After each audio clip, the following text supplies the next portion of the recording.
이선자 회장은 강남 일대 수십 개의 건물을 소유한 부동산 재벌이었습니다. 매일 아침 회사에 도착할 때마다 비서부터 경비원까지 모두가 고개 숙여 인사했죠. 사람들은 그녀에게 지나치게 정중했고, 그럴수록 이선자의 마음속은 더욱 공허해졌습니다. 왜냐하면 눈을 뜨는 순간부터 잠들 때까지도 아들 정우의 부재가 큰 구멍처럼 마음을 파고들었기 때문이었죠. 이선자는 10년 전 실종된 아들이 아직 살아있으리라는 희미한 희망을 붙잡고 있었어요. 그는 25살이었고 대형 건설 현장 사고로 한강에서 흔적도 없이 사라졌습니다. 처음 몇 달 동안은 경찰과 구조대가 수색을 멈추지 않았지만 시간이 흐를수록 모두 그를 잊어갔죠. 그러나 이선자의 시간은 여전히 그날에 머물러 있었어요. 아들이 집에 돌아올 것이라고 믿고 싶었고 실종 신고 이후에도 방 한 칸을 그대로 유지했어요. 그 방에 들어갈 때면 벽에 걸린 사진들을 보며 하염없이 눈물을 흘리곤 했습니다. 10년이라는 긴 시간은 아무런 소식도 전해주지 않았지만 그녀는 결코 포기하지 않았습니다. 어머니, 오늘도 잘 다녀오겠습니다. 하고 인사를 건네던 정우의 목소리가 이선자의 꿈속에 자주 나타났거든요. 꿈에서 깨어난 뒤 텅 빈 침대 옆자리를 보면 다시 한번 마음이 무너졌지만 그녀는 버틸 수밖에 없었습니다. 아들을 찾지 못한 채 주저앉을 수는 없다고 매일 스스로를 다그쳤습니다. 회장으로서의 업무는 그저 관행처럼 반복되고 있었고 투자든 계약이든 큰 성과가 나도 기쁨이 없었습니다. 부동산 가치를 계산하거나 세금을 정리하는 서류를 볼 때면 그녀는 문득문득 생각에 사로잡혔습니다. 이 모든 걸 다 내놓을 테니 정만 돌아오면 좋겠다. 그렇지만 실제로는 아들을 어떻게 찾을지도 모르는 막막함 때문에 점점 지쳐갔어요. 이선자는 몇 달 전부터 허리 통증을 앓고 있었습니다. 온갖 유명 병원을 전전하며 검사와 치료를 받아야 했지만 늘 사업상의 긴급 건이 터지고 미팅 일정이 빽빽해서 제대로 된 치료 시기를 놓쳤습니다. 아들만 돌아온다면 나머지는 다 참을 수 있어. 그녀는 약으로 통증을 억누르고 있었어요. 하지만 어느 날 아침 차에서 내리려다 허리가 끊어질 듯한 고통이 몰려왔어요. 숨조차 쉬기 어려워진 이선자는 비서의 부축을 받아 인근 재활병원으로 급히 이동했죠. 병원 대기실에 앉아서 이름이 불리기를 기다리던 중 그녀는 문득 복도를 지나가는 젊은 물리치료사를 발견했습니다. 그는 병원 로고가 새겨진 흰색 유니폼을 입고 있었고 환자 명단이 적힌 파일을 들고 바쁘게 움직이고 있었어요. 이선자는 그다지 관심을 두지 않으려 했지만 무심코 그의 손목에 시선이 멈췄습니다. 손목에 찍힌 나비 모양의 독특한 화상 흉터가 선명하게 보였기 때문입니다. 그 순간 이선자의 머릿속에는 어린 정우의 손목에 있던 상처가 떠올랐어요. 정우가 5살이었을 때 뜨거운 프라이팬에 손목을 살짝 대어 화상 흉터가 남았거든요. 당시 담당 의사는 그 모양을 가리키며 말했어요. 마치 나비가 살포시 앉아 있는 것 같군요. 그 기억이 너무나 선명하게 되살아나자 이선자의 가슴은 텅 빈 채 빠르게 뛰었습니다. 믿을 수 없었지만 혹시나 하는 마음에 이선자는 자리에서 몸을 일으키려 했어요. 그러나 심한 통증 때문에 다시 휠체어에 주저앉고 말았어요. 의료진이 놀라 달려왔고 비서는 당황한 얼굴로 그녀를 부축했습니다. 저 사람 손목에 그 흉터가. 이선자는 숨차게 중얼거렸지만 아무도 그 말뜻을 알아듣지 못했어요. 그녀의 눈은 이미 복도 저 끝을 향하고 있었고 머릿속은 흉터를 본 충격과 10년간의 기다림이 얽혀 혼란스러웠습니다. 하지만 수많은 거짓 희망에 속고 실망했던 지난날의 경험 때문에 확신하기에는 두려운 마음이 앞섰어요. 또 내가 착각하는 걸지도 몰라요. 이선자는 작게 한숨을 내쉬며 속삭이듯 말했어요. 비서는 그런 그녀를 진정시키려 했고 의료진은 일단 급한 대로 허리 검사를 진행하자고 권했습니다. 결국 이선자는 진료실로 들어갔고 담당 의사는 그녀에게 당장 주사 치료와 재활 프로그램이 필요하다고 설명했어요. 그러나 그녀의 귀에는 아무런 말도 들리지 않는 것처럼 멍했어요. 오직 나비 모양 화상 흉터만이 머릿속에 아른거렸고 그렇게 첫날 진료가 시작되었습니다.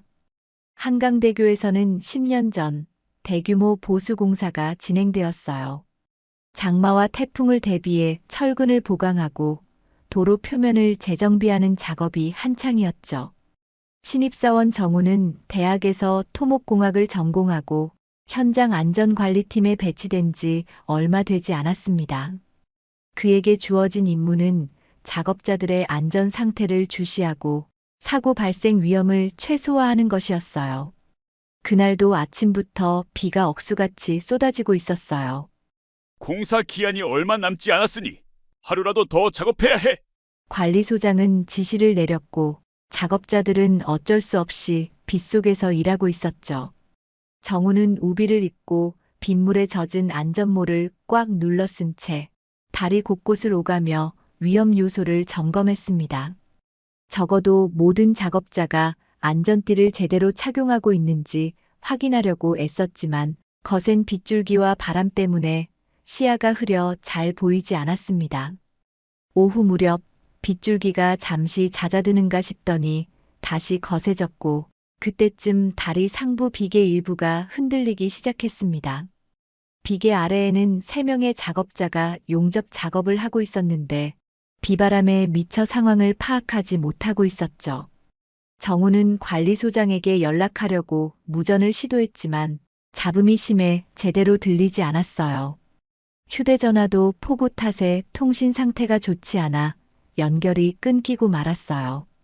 그 짧은 순간에 비계가 심각하게 뒤틀리며 크레인과 연결된 부분이 크게 흔들렸습니다. 위험해요. 빨리 나오세요. 정우는 소리치며 전력을 다해 달려갔어요. 첫 번째, 두 번째 작업자는 정우의 다급한 외침을 듣고 간신히 비계를 빠져나왔죠. 하지만 마지막 작업자는 불꽃이 번지는 용접기를 다루다 보니 상황 파악이 늦었습니다. 정우는 비계가 곧 무너질 것 같다는 예감에 직접 비계 쪽으로 몸을 던지듯 뛰어갔어요. 마지막 작업자를 붙잡아 무사히 밀어내는 순간 요란한 소리와 함께 비계가 와르르 무너졌습니다.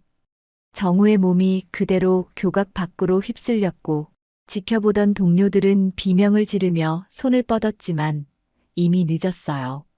거센 빗물로 수위가 높아진 한강은 미친 듯한 흐름으로 정우를 집어삼켰습니다. 한순간 차가운 물속에 빨려 들어간 정우는 정신이 혼미해졌어요.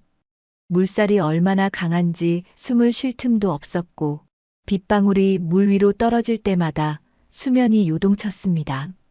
정우는 마치 어둠 속으로 끌려가는 기분이 들었고 마지막 순간에 어머니를 떠올렸습니다. 그가 정신을 완전히 잃기 전 헬멧 안쪽에 넣어둔 작은 사진 속 어머니의 미소가 번쩍 지나갔어요. 구조대가 도착했을 때에는 이미 물이 탁해 수중 수색이 어려웠습니다. 여러 날에 걸쳐 수색이 진행되었지만 정우의 흔적은 발견되지 않았어요. 동료들은 그가 마지막까지 사람들을 구하고 떠나버렸다며 허망해했고 가족들에게도 비통한 소식이 전해졌어요. 이선자는 아들이 살아 돌아올 거라 믿으면서도 그의 이름을 부를 때마다 터져나오는 울음으로 하루하루를 지새웠습니다. 여느 실종 사건처럼 그대로 시간이 흐르는 동안 온갖 추측과 소문만 남긴 채 정우는 세상의 관심에서 점차 잊혀갔습니다. 하지만 이선자에게 그날의 비극은 여전히 끝나지 않은 사건이었습니다. 어딘가에서 아들이 살아있을 거라는 믿음이 끊임없이 그녀의 마음을 쥐어뜯었어요. 과거 정우가 어렸을 때 뜨거운 프라이팬에 손목을 대어 생긴 화상 흉터처럼 이선자의 가슴에도 지울 수 없는 상처가 남았죠. 그 상처는 매일 밤 아들의 사진 앞에서 흐느끼게 만들었고, 아침이면 간신히 이를 악물고 바쁜 회장 직무에 매달리게 했어요. 인천 영종도의 한적한 바닷가는 새벽이면 조개를 캐러 나오는 주민들이 드문드문 있었어요. 10년 전 어느 날 바닷가를 따라 걷던 한 주민은 모래사장 가까이에서 의식이 없는 남자를 발견했습니다. 머리에 피가 흐른 흔적이 있었고 옷은 바닷물에 흠뻑 젖어 있었어요. 처음에는 이미 숨이 멎은 줄 알았지만 가까이 다가갔을 때 미약 하나마 호흡이 남아있는 것을 확인했습니다. 주민들은 바로 119에 신고했고 남자는 인근 병원으로 옮겨졌어요. 두개골 골절과 함께 뇌 손상을 입어 상태가 위중했으나 응급수술 덕분에 간신히 목숨을 건졌습니다. 하지만 그의 의식이 돌아왔을 때 이름이며 과거며 어떤 것도 기억해내지 못했습니다. 지문 조회와 신원 조회가 진행되었지만 어디에도 일치하는 기록이 없었어요. 그는 마치 이 세상에 갑자기 떨어진 사람처럼 존재에 대한 흔적이 전혀 없었죠. 결국 지역 주민들이 그를 돌보기로 했고 새 이름을 붙여주었습니다. 처음에는 단순히 바닷가에서 발견된 사람이니까 강이라는 글자를 넣자는 의견이 있었고 민석이라는 이름이 더해져 강민석이 되었죠. 그 이름으로 불린 지 얼마 안 되어 그는 서서히 말도 하고 간단한 몸 동작도 익히기 시작했습니다. 하지만 머릿속 깊숙한 곳에는 어둠의 벽이 두꺼운 장막처럼 쳐져 있었어요. 영종도 주민들은 순박하고 따뜻한 사람들이었습니다. 그래도 살아남았잖아요. 이름도 다시 지었으니 그만하면 복 받은 거예요. 라고 말하며 민석을 격려해주곤 했습니다. 그들의 응원 속에서 민석은 재활치료를 받았고 조금씩 거동을 회복해 나갔어요. 같은 병실을 쓰는 환자들, 그리고 물리치료사들의 정성 어린 도움에 민석은 눈물을 흘릴 때가 많았습니다. 그 눈물 속에는 알 수 없는 슬픔도 섞여 있었지만 동시에 고마움도 가득했어요. 어느 날 민석은 자신의 손목에 나비 모양 흉터가 있다는 걸 문득 깨달았습니다. 처음에는 무심히 보고 넘어갔으나 점차 그 모양이 마음속에 이상한 따뜻함을 불러일으켰습니다. 어쩌면 이 흉터가 과거의 자신을 알려줄 열쇠일지도 모른다고 생각했지만 그 이상 떠오르는 기억은 없었습니다. 그저 이 흉터를 볼 때마다 정체 모를 목소리가 들리는 듯했고 누군가 아주 다정하게 자신을 불러주던 장면이 희미하게 스쳤습니다. 민석은 재활을 어느 정도 마친 뒤 지역 도서관에서 의학 관련 서적과 물리치료 교재를 찾아보기 시작했습니다. 마치 무언가에 홀린 듯 무릎이 쑤시고 허리가 아파도 밤낮 없이 공부했어요. 그는 받은 도움을 누군가에게 되갚고 싶다는 마음 하나로 버텼습니다. 고된 치료와 공부가 동시에 진행되어 지칠 때도 많았지만 매일 아침 거울을 보며 오늘도 열심히 해보자고 스스로 다독였습니다. 주민들은 그의 열정을 보고 각자 작은 도움을 주려 애썼습니다. 어느 날은 마을 어르신이 직접 담근 장아찌를 건네주기도 했습니다. 민석 씨는 꼭 성공할 거예요. 잘 버텼잖아요. 라는 말이 오갈 때마다 민석의 눈에는 눈물이 맺혔습니다. 그런 격려가 모여 민석은 물리치료사 국가 자격증 시험에 도전할 용기를 얻었습니다. 시험날 아침 영종도의 파도 소리는 유난히 힘차게 들렸어요. 민석은 가슴이 두근거리는 걸 참으며 시험장으로 향했고 문제지를 펼치자마자 그동안의 노력이 주마등처럼 스쳐갔습니다. 결과는 합격이었습니다. 그 순간 그는 자기 자신에 대해 비록 많은 걸 잃었어도 새롭게 시작할 수 있다는 사실을 온몸으로 깨달았습니다. 주민들은 작은 축하 파티를 열어주었습니다. 회관에 모여 축하 노래를 틀고 민석이 가장 좋아하는 바지락, 칼국수를 함께 나누었어요. 그 분위기에서 민석은 조용히 말했어요.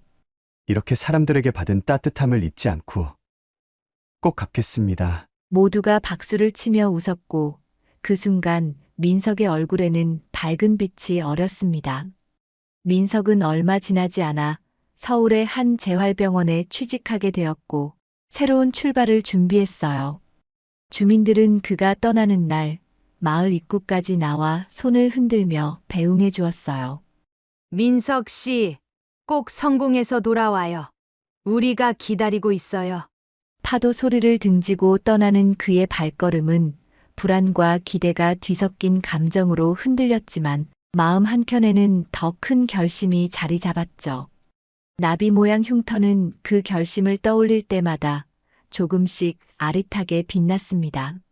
민석은 평소처럼 재활병원 복도를 걸으며 환자들을 살펴보고 있었어요. 그날따라 어느 환자분이 이상하리만치 민석의 손목을 빤히 보고 계셨습니다. 그 환자는 바로 이선자 회장이었고 그녀는 심하게 허리 통증을 호소하며 휠체어에 앉아 있었습니다. 민석은 잠깐 시선을 마주친 뒤 아무 일 아닌 듯 다시 다른 치료실로 향했어요. 자신이 담당한 환자들의 스케줄이 촘촘했기 때문에 이선자를 직접 케어할 순 없었으니까요. 그러나 정신없이 지나치려던 순간 귀가 번뜩 뜨일 정도로 환자 쪽에서 작은 비명이 들렸어요. 이선자가 그 자리에 그대로 주저앉을 듯 휘청거리며 눈물을 글썽이고 있었죠. 의료진과 보호자들이 급히 달려가 이선자를 진정시키는 와중에도 그녀의 시선은 민석의 손목에 고정된 상태였습니다.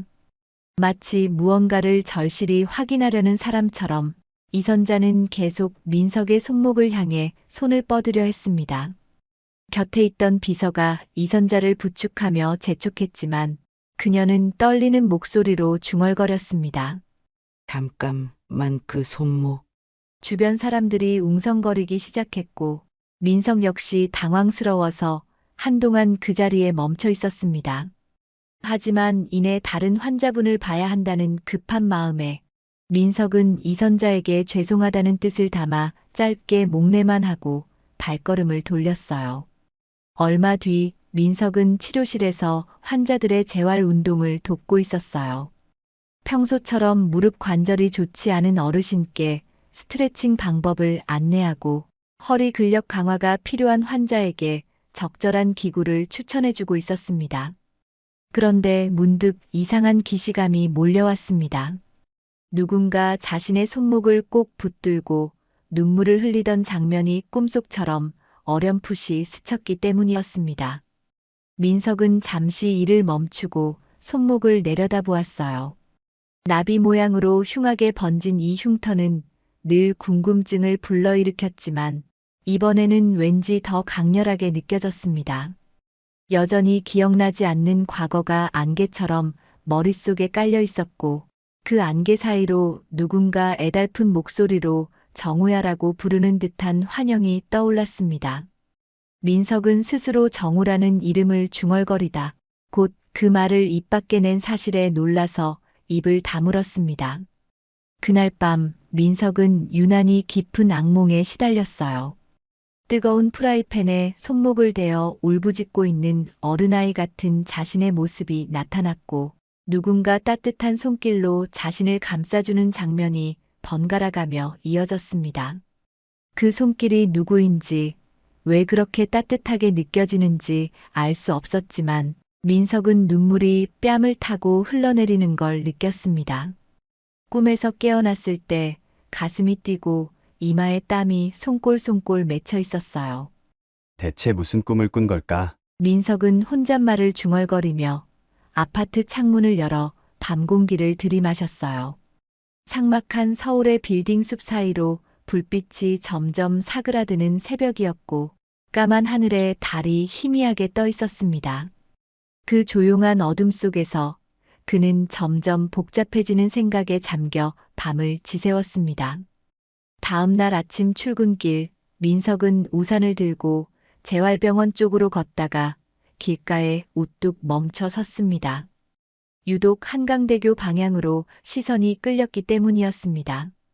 자주 지나는 길이었지만 갑자기 저곳을 보면 머리가 너무 아플 것 같다는 기묘한 불안감이 엄습했습니다. 그 순간 번쩍하는 두통이 민석의 머릿속을 때렸고 비오는 풍경 속에서 낯선 장면이 번개처럼 스쳐갔습니다. 거친 비바람 속에서 누군가를 향해 소리치며 뛰어가는 자신의 모습. 무너져 내리는 무언가에 깔릴 듯 아득해지는 시야. 그리고 차가운 물에 잠기는 공포감. 민석은 순간적으로 호흡이 가빠져서 숨을 몰아쉬었습니다.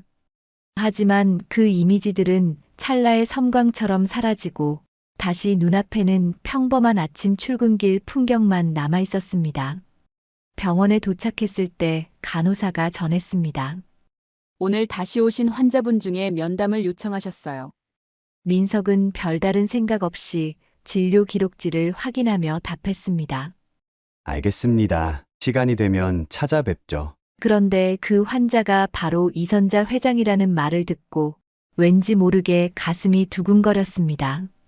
이선자는 오늘이라도 다시 그 물리치료사를 만나야겠다고 의료진에게 계속 요청했다고 했습니다. 민석은 심호흡을 하고 조심스럽게 이선자가 기다리는 치료실로 들어섰습니다. 이선자는 누운 자세에서 허리에 물리치료 기기를 대고 있었고 한 손은 여전히 떨리고 있었습니다. 그녀는 민석이 들어오자마자 손을 살짝 들어 힘겹게 입을 열었습니다. 저기, 물리치료사님. 안녕하십니까? 어떤 점이 불편하신지 말씀해 주시면 도움을 드리겠습니다. 그녀는 잠시 침묵하다가 민석의 손목을 유심히 바라보았어요. 저 흉터 어쩌다 생긴 건지 아시나요? 이선자는 떨리는 목소리로 물었습니다.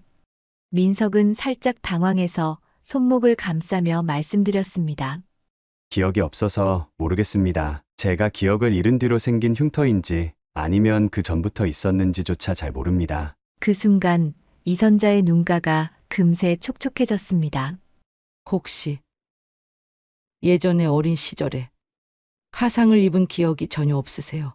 이선자의 목소리는 희망과 두려움이 뒤섞인 듯 아슬아슬했어요. 민석은 머리를 흔들며 대답했어요. 죄송합니다. 전 제 과거를 거의 기억하지 못합니다. 그러자 이선자는 눈을 지그시 감으며 어딘가 모를 허탈함이 깃든 표정을 지었습니다. 민석은 본능적으로 이 상황이 단순한 호기심에서 비롯된 질문이 아니라는 걸 느꼈습니다. 어쩌면 이선자 회장은 자기에게서 어떤 소중한 기억을 찾으려 하는 것 같았습니다. 하지만 본인 스스로도 기억을 잃었기에 도와줄 방법이 없다는 사실이 가슴에 묵직하게 남았습니다. 이선자는 작게 숨을 고르고 물었습니다. 이름이 강민석 씨라고 했죠. 혹시 10년 전의 기억은 정말 없으신 건가요? 민석은 고개를 숙인 채 작게 대답했습니다. 네. 죄송하지만 10년 전쯤 인천 영종도 해변에서 발견되기 전에 기억이 없습니다. 머리를 심하게 다쳐서요. 그 말에 이선자는 아무 말도 하지 않고 손끝으로 눈가를 가볍게 훔쳤습니다. 그녀는 차마 더는 말을 잇지 못하고 물리치료사의 안내에 따라 다시 허리 치료에 집중해야 했습니다. 민석은 치료 세팅을 마친 뒤 그녀의 옆에서 기기가 작동하는 걸 지켜보았습니다. 짧은 침묵이 흘렀고 그 사이에 이선자의 어깨가 미세하게 떨리는 게 느껴졌어요. 마음이 복잡해진 민석은 무슨 말을 꺼내야 할지 몰라 입술만 앙다물고 있었습니다. 그냥 괜찮으십니까? 라는 말밖에는 떠오르지 않았지만 그마저도 차마 내뱉지 못했어요. 한참 뒤 치료가 끝나자 이선자는 고맙다며 조용히 일어나 병실을 나갔어요. 민석은 그녀가 떠난 뒤에도 한동안 그 자리에 멈춰 서 있었습니다. 그의 손목에서는 여전히 나비 흉터가 희미하게 빛나는 듯 보였고 머릿속에서는 정우라는 이름이 계속 맴돌았습니다. 이선자는 병원에서 돌아오자마자 비서를 불렀습니다. 그녀의 얼굴은 몹시 창백했고 손끝에는 미세한 떨림이 남아 있었어요. 회장님, 오늘 검사 결과는 어떠셨나요? 비서가 물었지만 이선자는 대답 대신 서류 가방에서 사진 한 장을 꺼냈습니다. 사진 속에는 5살짜리 정우가 환하게 웃고 있었고, 오른손 손목에는 똑같은 나비 모양 화상이 선명하게 남아 있었습니다. 이선자는 사진을 빤히 들여다보다가 작은 목소리로 혼잣말을 했습니다. 정우야, 정말 너가 맞니? 비서는 그 말을 듣고 설마 회장님이 또 헛된 희망을 가지시는 건 아닐까 하는 걱정에 눈길을 돌렸습니다. 10년이라는 세월 동안 이선자는 아들을 닮은 사람만 보면 혹시나 정우가 아닐까 하며 찾아다녔거든요.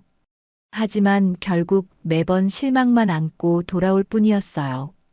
그녀는 이번에도 확신할 수 없었습니다. 분명히 흉터 모양과 위치가 너무나 정확히 일치했지만 그 젊은 물리치료사의 말투나 표정, 자세는 정우와는 다른 부분도 있었기 때문입니다. 그리고 결정적으로 민석은 사고로 기억을 잃었다고 했으니 자신을 알아볼 수 없겠다고 생각했죠. 이선자는 허리 통증보다 더 큰 가슴속 통증을 느끼며 손을 떨었습니다. 조사해 봅시다. 혹시 진짜 아들일 수도 있잖아요. 이선자는 결심한 듯 비서를 향해 조용히 말했습니다. 비서는 이미 이 말이 나올 걸 예상하고 있었는지 망설임 없이 고개를 끄덕였습니다. 곧바로 사립탐정에게 연락을 취했고 민석에 대한 정보를 수집하기 시작했어요. 며칠 뒤 탐정은 인천 영종도에서 민석이 발견되었다는 기록을 찾았다고 보고했어요. 당시 주민들이 이름이 없어서 강민석이라는 새 이름을 지어줬다는 사실, 병원에서 뇌손상 판정을 받고 장기 치료를 받았다는 사실을 확인했죠. 이선자는 영종도 쪽의 병원 기록과 지역 주민의 증언을 조금씩 모으면서 자신도 모르게 떨리는 가슴을 진정시키려 애썼습니다. 어쩌면 정말 10년 전 그날 정우가 한강에서 실종된 뒤 기적적으로 살아남았을지도 모르니까요. 그러나 한편으로는 두려움이 엄습했습니다. 내가 또 잘못된 희망을 품다가 무너질 수도 있어. 그녀는 이중적인 감정 속에서 잠을 설치며 지냈습니다. 며칠 후 병원에서 물리치료를 받는 날이 돌아오자 다시 민석을 만나기 위해 이른 아침부터 준비했습니다. 상태가 조금 괜찮으시면 병원에 좀 늦게 가셔도 되잖아요. 비서가 말렸지만 이선자는 마치 중요한 약속이 있는 것처럼 분주히 서둘렀습니다. 병원으로 향하는 길, 그녀는 창문으로 스치는 서울 시내를 바라보며 생각했어요. 정우야, 그동안 얼마나 힘들었니? 아니면 혹시 내가 또 혼자 착각하는 걸까? 머릿속에서 수없이 많은 가정이 교차했지만 그녀는 어떤 결론도 내리지 못한 채 병원에 도착했습니다. 이번에는 진료 시간이 시작하기 전 비서의 도움으로 민석을 따로 불렀어요. 이선자는 작게 입술을 깨물고 손에 꼭 쥔 사진을 꺼내며 민석에게 보여주었습니다. 이 사진 속 아이 손목을 보세요. 혹시 이 모양이 강민석 씨 흉터와 똑같지 않나요?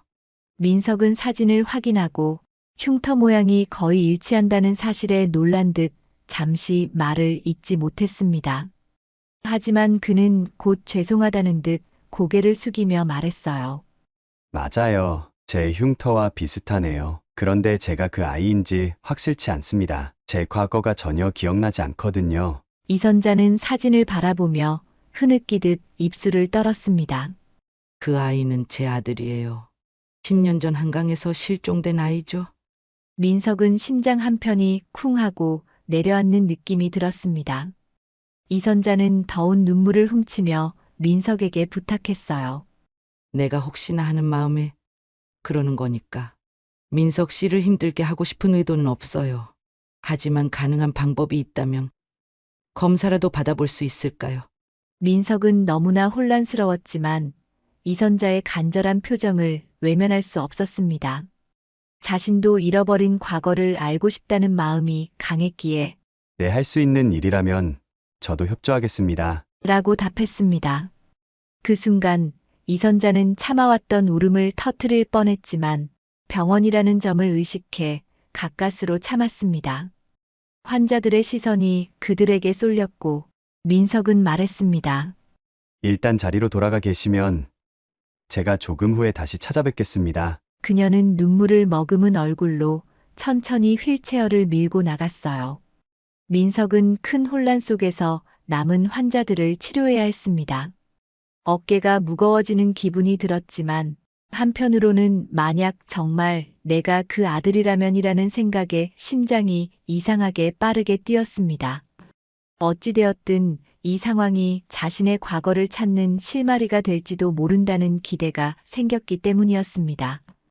이선자는 개인 탐정을 고용했음에도 불구하고 확실한 결과를 얻기 위해서는 결국 DNA 검사가 필요하다고 판단했습니다. 그녀는 평소 친분이 있던 의학연구소에 연락해 민석과 자신의 DNA를 비교 분석할 수 있는지 문의했죠. 연구소 측에서는 정식으로 시료만 제공하면 가능하다고 답했습니다. 그렇게 며칠 뒤 이선자와 민석은 따로 시간을 내어 연구소를 방문했어요. 연구소에서 혈액과 타액 검체를 채취한 뒤 결과가 나오기까지는 최소 2주 정도 걸립니다. 라는 안내를 들었습니다. 이선자는 그 2주라는 시간이 너무나 길게 느껴졌어요. 마음은 당장이라도 내일 결과를 받아보고 싶었지만 과학적 절차를 무시할 순 없었죠. 민석 역시 복잡한 마음이었습니다. 만약 진짜로 이선자의 아들이라면 자신의 정체성은 어떻게 되는지, 그리고 그렇게 되면 인생이 한순간에 뒤바뀔 수도 있으니까요. 하지만 두 사람 다 서로에게 함부로 말하지 못하는 감정이 있었어요. 이선자는 생각했습니다. 만약 결과가 내 예상과 다르다면 또다시 무너질 수도 있겠구나. 민석은 결과가 어떤 식으로 나오든 내가 나인 것은 변함이 없겠지만 그녀에게는 또 다른 상처가 될지도 모른다라고 걱정했습니다. 두 사람은 기다림 속에서 조심스러운 침묵을 지켜가며 서로를 바라보았어요. 한편 이선자는 탐정을 통해 한강대교 공사 당시 정우와 함께 일했던 동료들에게 연락을 시도했습니다. 그중 몇몇 사람들은 이미 연락이 닿지 않았지만 다행히도 사고 당시를 생생히 기억하는 작업자들이 아직 근교에 살고 있었죠. 그들은 정우에 대해 입을 모았습니다. 신입사원이었지만 굉장히 성실하고 책임감이 강한 젊은이였어요. 그날 마지막 순간까지 사람들을 구하려고 했었어요. 아직도 정우가 숨져버렸다는 사실이 믿기지 않네. 만약 살아있었다면 벌써 나타나지 않았을까요? 이선자는 그들의 말 한마디 한마디에 사소한 단서라도 있나 집중했어요. 하지만 갑작스러운 폭우와 바람 때문에 현장이 혼란스러웠다는 진술 외에는 별다른 정보를 얻기 어려웠습니다. 그렇지만 뜻밖의 사람이 병원으로 찾아왔어요. 사고 당시 정우가 몸을 날려 구해준 작업자 중 한 명, 즉 마지막에 밀어내졌던 그 당사자였습니다.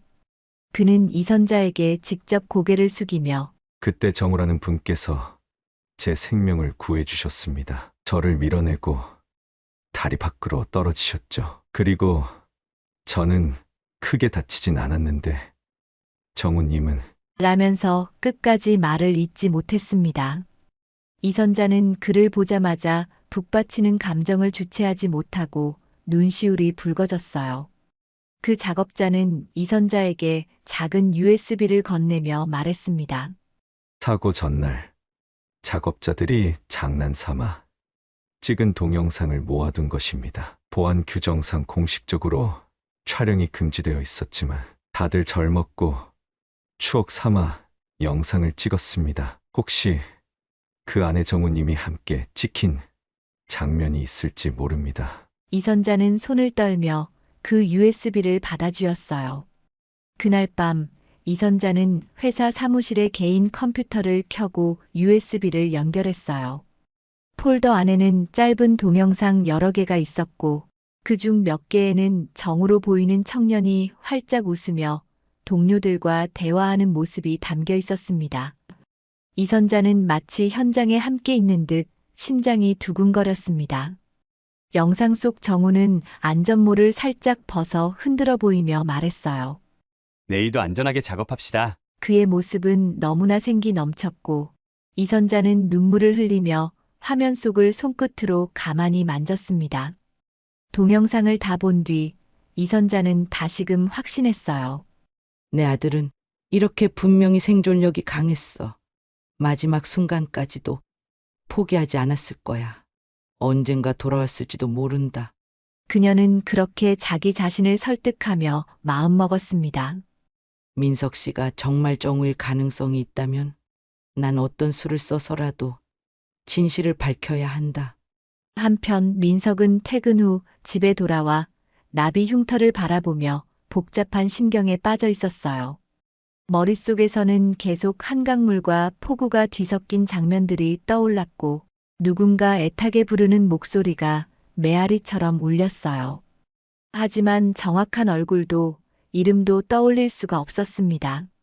그저 그의 가슴 한구석에는 설명할 수 없는 슬픔과 동시에 아주 희미한 따뜻함이 존재했습니다. 다음 날 병원에서 다시 만난 이선자는 민석에게 차분하지만 단호한 표정으로 말했어요. 제가 조금 알아봤는데 과거 공사 현장의 동료들도 당신을 만나보고 싶어 합니다. 그분들이라면 혹시 민석 씨가 기억을 떠올리는 데 도움이 될 수도 있다고 생각해요. 민석은 망설이다가 답했습니다. 괜찮으시다면 저도 노력해 보겠습니다. 혹시 제 과거가 드러날 수도 있으니까요. 이선자는 곧바로 연락을 돌려 사고 당시 정우를 기억하는 동료 두세 명을 불렀어요. 그들은 일정이 되는 대로 병원 근처 카페에 모여 민석과 마주 앉았습니다. 동료들은 민석의 얼굴을 유심히 보며 느릿하게 말했습니다. 인상이 꽤나 비슷하긴 한데 뭐랄까 조금 다르기도 하네. 다른 사람은 고개를 갸웃하며 말했어요. 표정이나 눈빛이 닮은 것 같아요. 하지만 정우는 말투가 좀 더 활달했던 걸로 기억하는데. 그러나 한 사람은 소스라치게 놀라며 말했어요. 혹시 손목 좀 보여주실래요? 민석이 손목을 살짝 걷어 보이자 그 사람이 말했어요. 아, 이거 어린 시절에 되었던 흉터 아닌가요? 정우님이 자기 어머니가 해주신 파스 붙이고 울었다고 농담하던 게 기억납니다. 주위 동료들이 맞장구 쳤습니다. 맞아, 그런 얘기했었지. 옛날에 뜨거운 프라이팬에 손목을 대었다고 자주 말했잖아. 이 정도면 거의 정우가 확실한 거 아니야. 하지만 아무도 확실한 단정은 내릴 수 없었고 민석 역시 당황스러워서 표정이 복잡해졌습니다. 그날 카페 모임이 끝난 뒤 민석은 또다시 심한 두통에 시달렸어요. 어쩐지 기억 속에서 잠긴 문이 조금씩 열리는 듯 했지만 그 문 너머로 무엇이 있는지 정확히 알 수 없었기 때문이었습니다. 한강물에 잠기는 느낌, 비계가 부서지는 장면, 이름 모를 사람들의 절규 소리가 다시금 떠올랐습니다.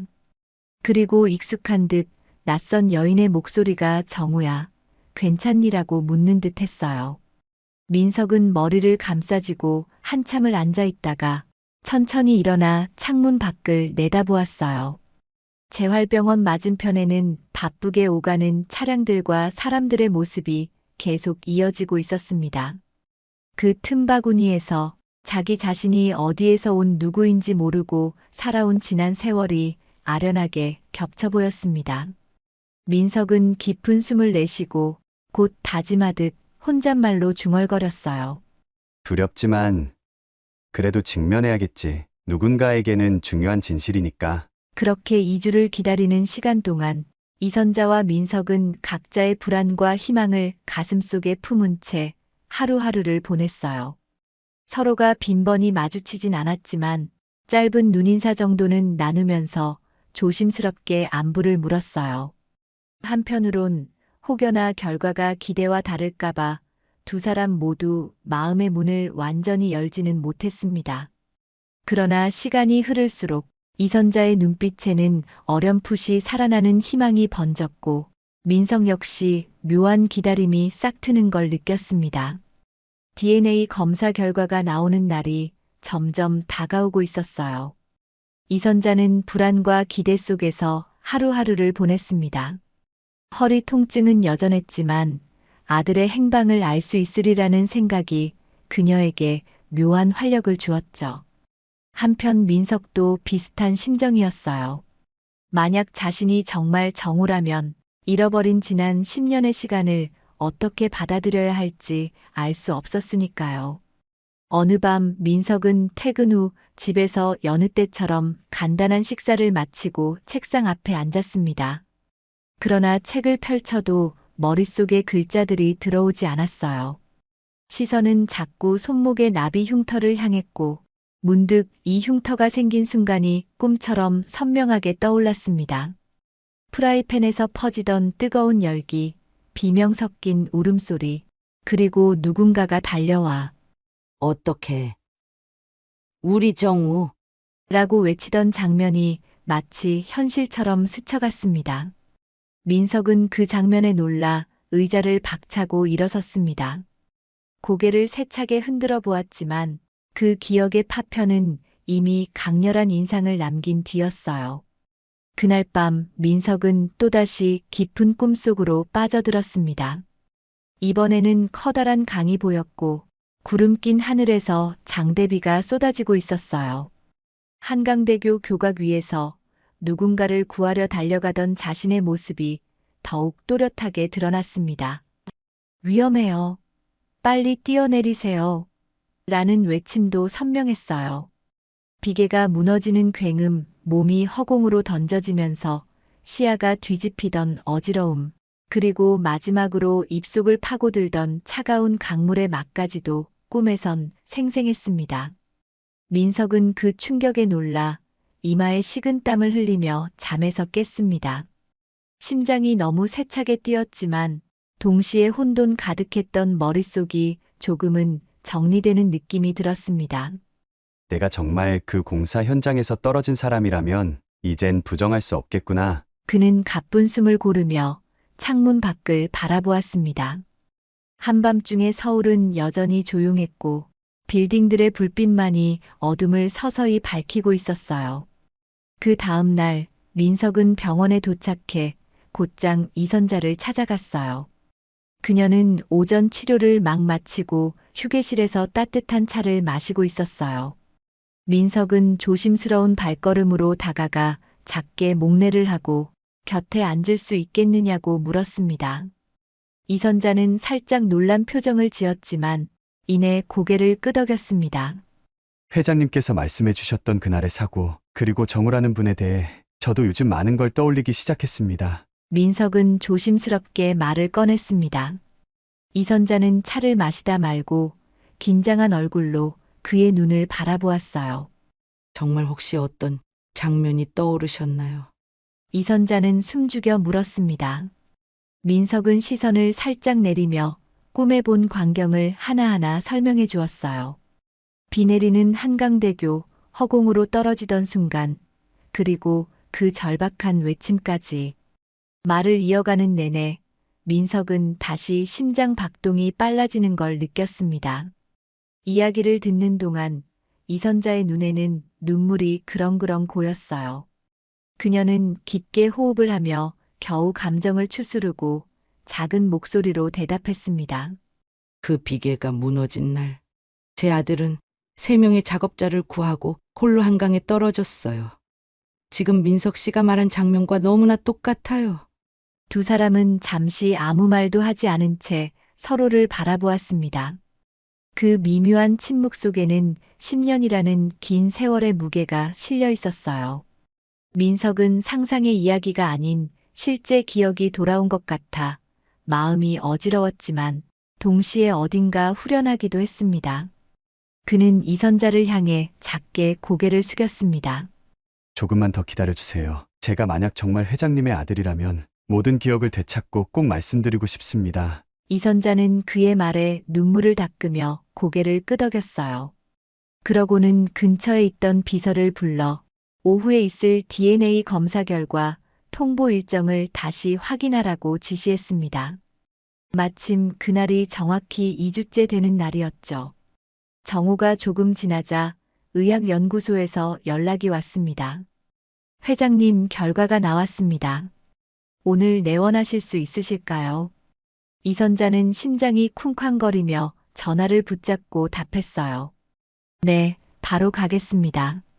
전화를 끊고도 한참 동안 손이 떨려서 비서가 부축해야 할 정도였죠. 민석 역시 동행하기로 했고 두 사람은 비서의 차를 타고 연구소로 향했어요.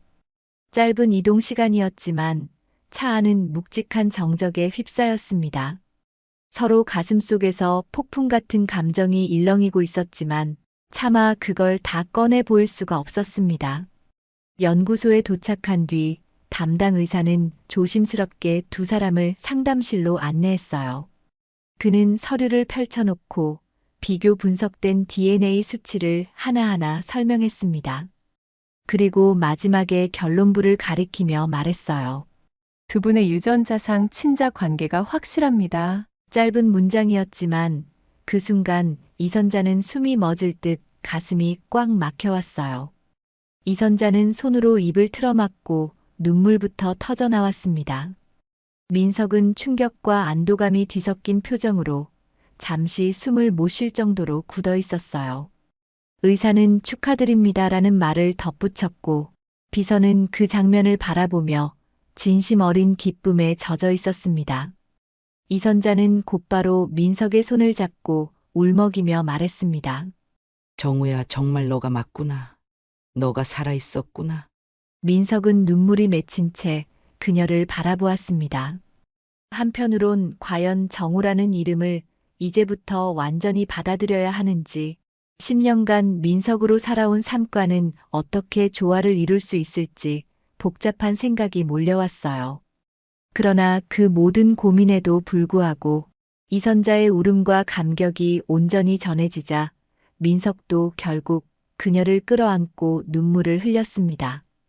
그동안 차갑게만 느껴지던 공기가 따뜻하게 변해가는 듯했죠. 그들이 연구소를 나설 때 하늘은 잔잔한 햇살을 비추고 있었어요. 그 햇살 속에서 이선자는 참을 수 없는 기쁨에 두 눈을 감았습니다. 이제 진실은 밝혀졌지만 어쩌면 그게 또 다른 시작이기도 했습니다. 민석의 집과 영종도 주민들, 그리고 이선자의 저택과 사업체들. 그 둘 사이에는 정우가 잃어버린 10년의 세월이 있었어요. 그래도 이선자는 말했어요. 늦게라도 돌아와줘서 얼마나 고맙니? 정우를 찾은 걸로 모든 걸 보상해주는 것 같았습니다. 민석 역시 혼란스러우면서도 새로운 이름 정우를 다시금 자신 속에 되찾아가는 과정을 차분히 받아들이기로 마음먹었습니다. 그날 저녁 이선자는 정우의 손을 잡은 채 병원 로비를 걸어나갔어요. 비서는 바로 옆에서 휠체어를 밀었고 민석은 그 곁에서 조심스레 그녀를 부축했습니다.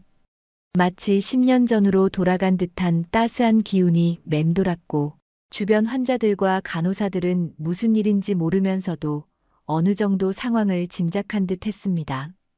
정우가 DNA 검사를 통해 가족임이 확인된 이후 병원 안팎으로 여러 소문이 퍼졌어요. 이선자 회장의 실종된 아들이 돌아왔다라는 이야기는 빠르게 번져나갔고 언론에서도 관심을 보였습니다. 하지만 이선자는 아직 공식 발표를 하지는 않았습니다. 10년 만에 재회했는데 마치 사업적인 이벤트처럼 다뤄지는 것을 원치 않았기 때문이었습니다. 그 대신 그녀는 정우에게 조용히 말했어요. 회사 일은 천천히 알아가면 돼. 넌 이미 훌륭한 물리치료사로 성장했으니 그 길에서 더 많은 걸 이루길 바란다. 정우는 이 말에 고개를 숙여 감사 인사를 드렸습니다.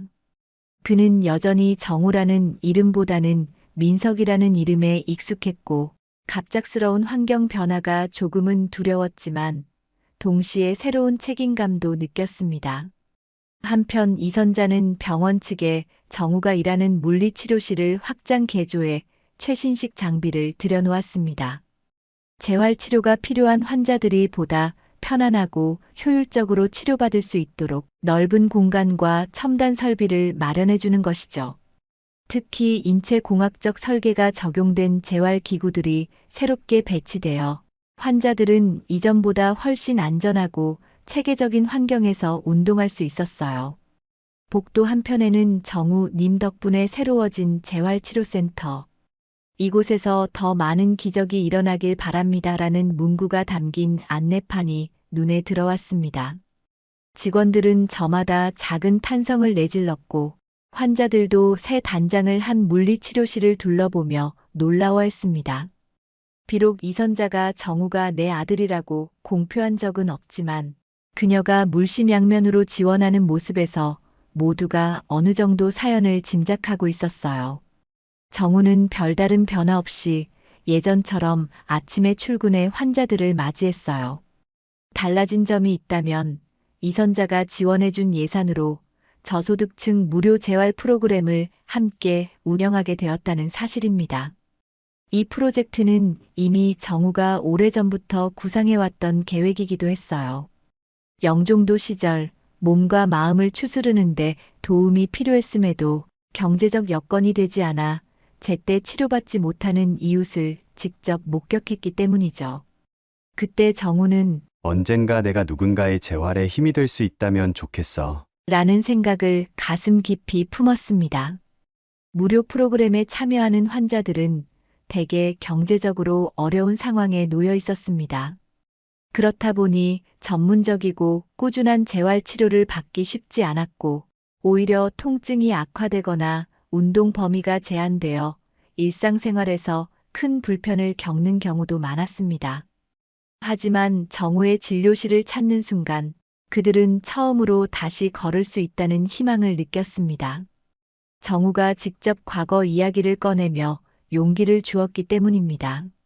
과거에 저도 큰 사고를 당해 한동안 재활치료를 받아야 했어요. 하지만 적절한 도움과 꾸준한 노력 끝에 이렇게 다시 걸을 수 있게 됐어요. 지금 당장은 어렵게 느껴지셔도 함께 해보면 분명히 결과가 달라질 겁니다. 정우의 이 말은 단순한 위로나 격려가 아니었습니다.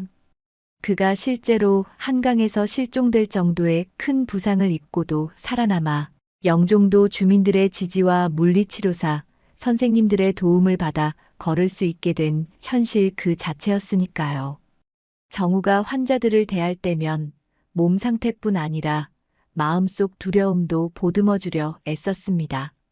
환자들은 그 따뜻한 태도에 큰 힘을 얻었고 하나둘씩 호전되는 모습을 보이기 시작했습니다. 그 덕분에 재활치료실은 아침부터 저녁까지 사람들로 북적였어요.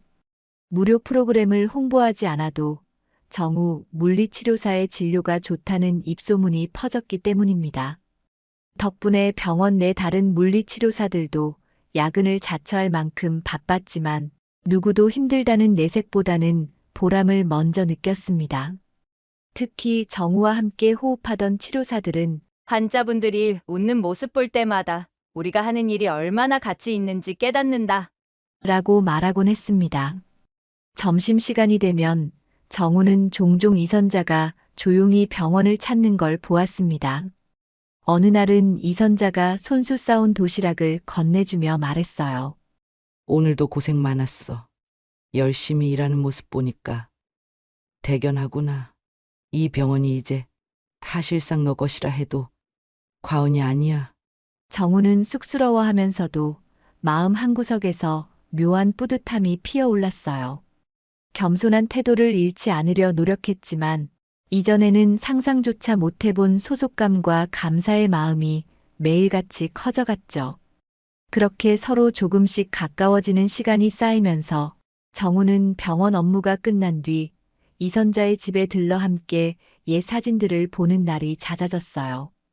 이선자는 언제나 정우가 어렸을 적 사진이 가득 담긴 앨범을 꺼내놓고 한 장 한 장 설명을 덧붙이곤 했습니다.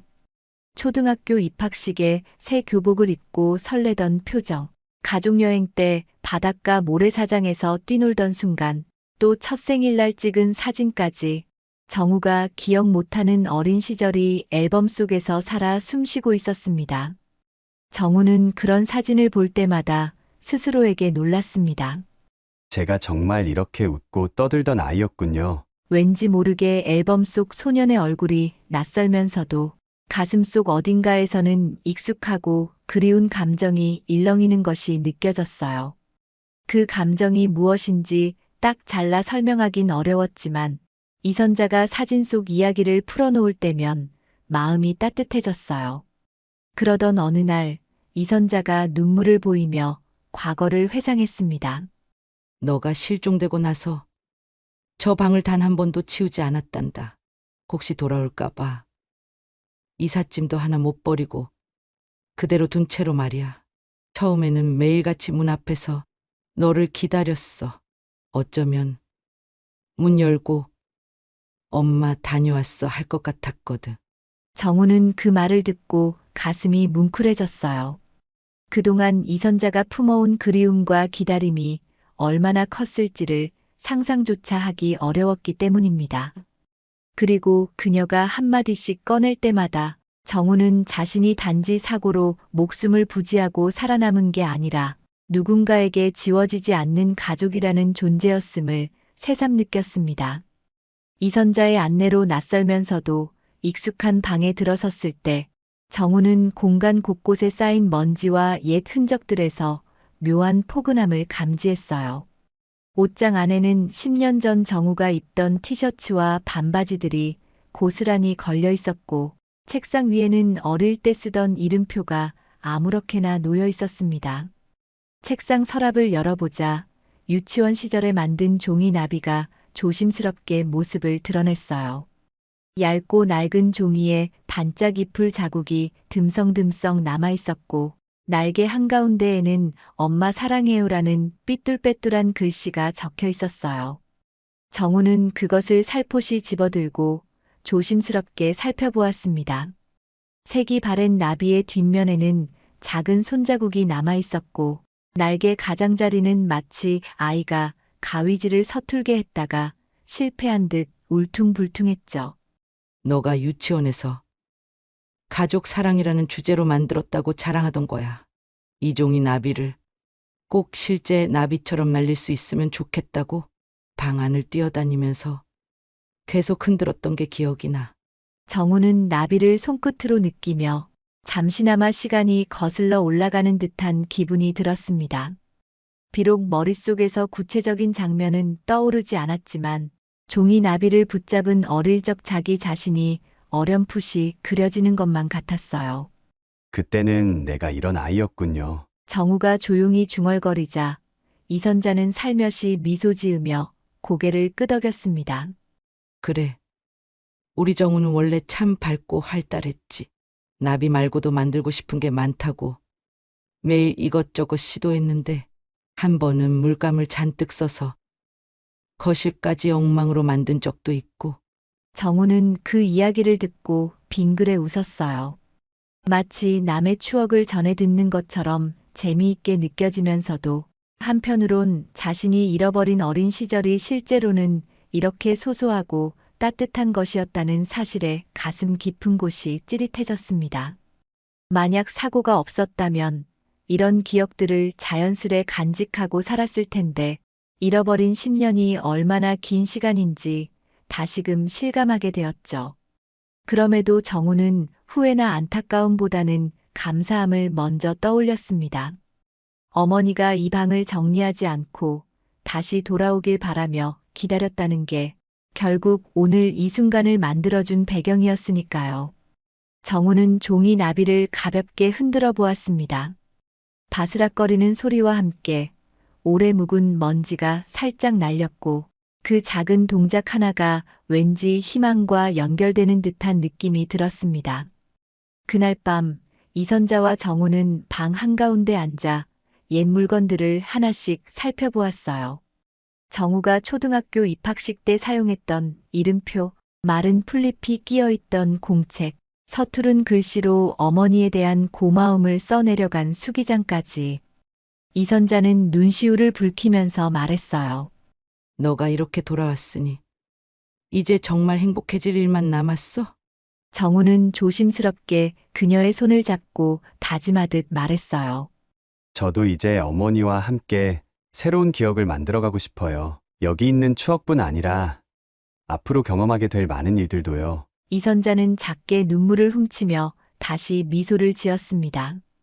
두 사람은 그렇게 지나간 시간을 되살리면서도 지금 이 순간의 소중함을 확실히 느끼고 있었습니다.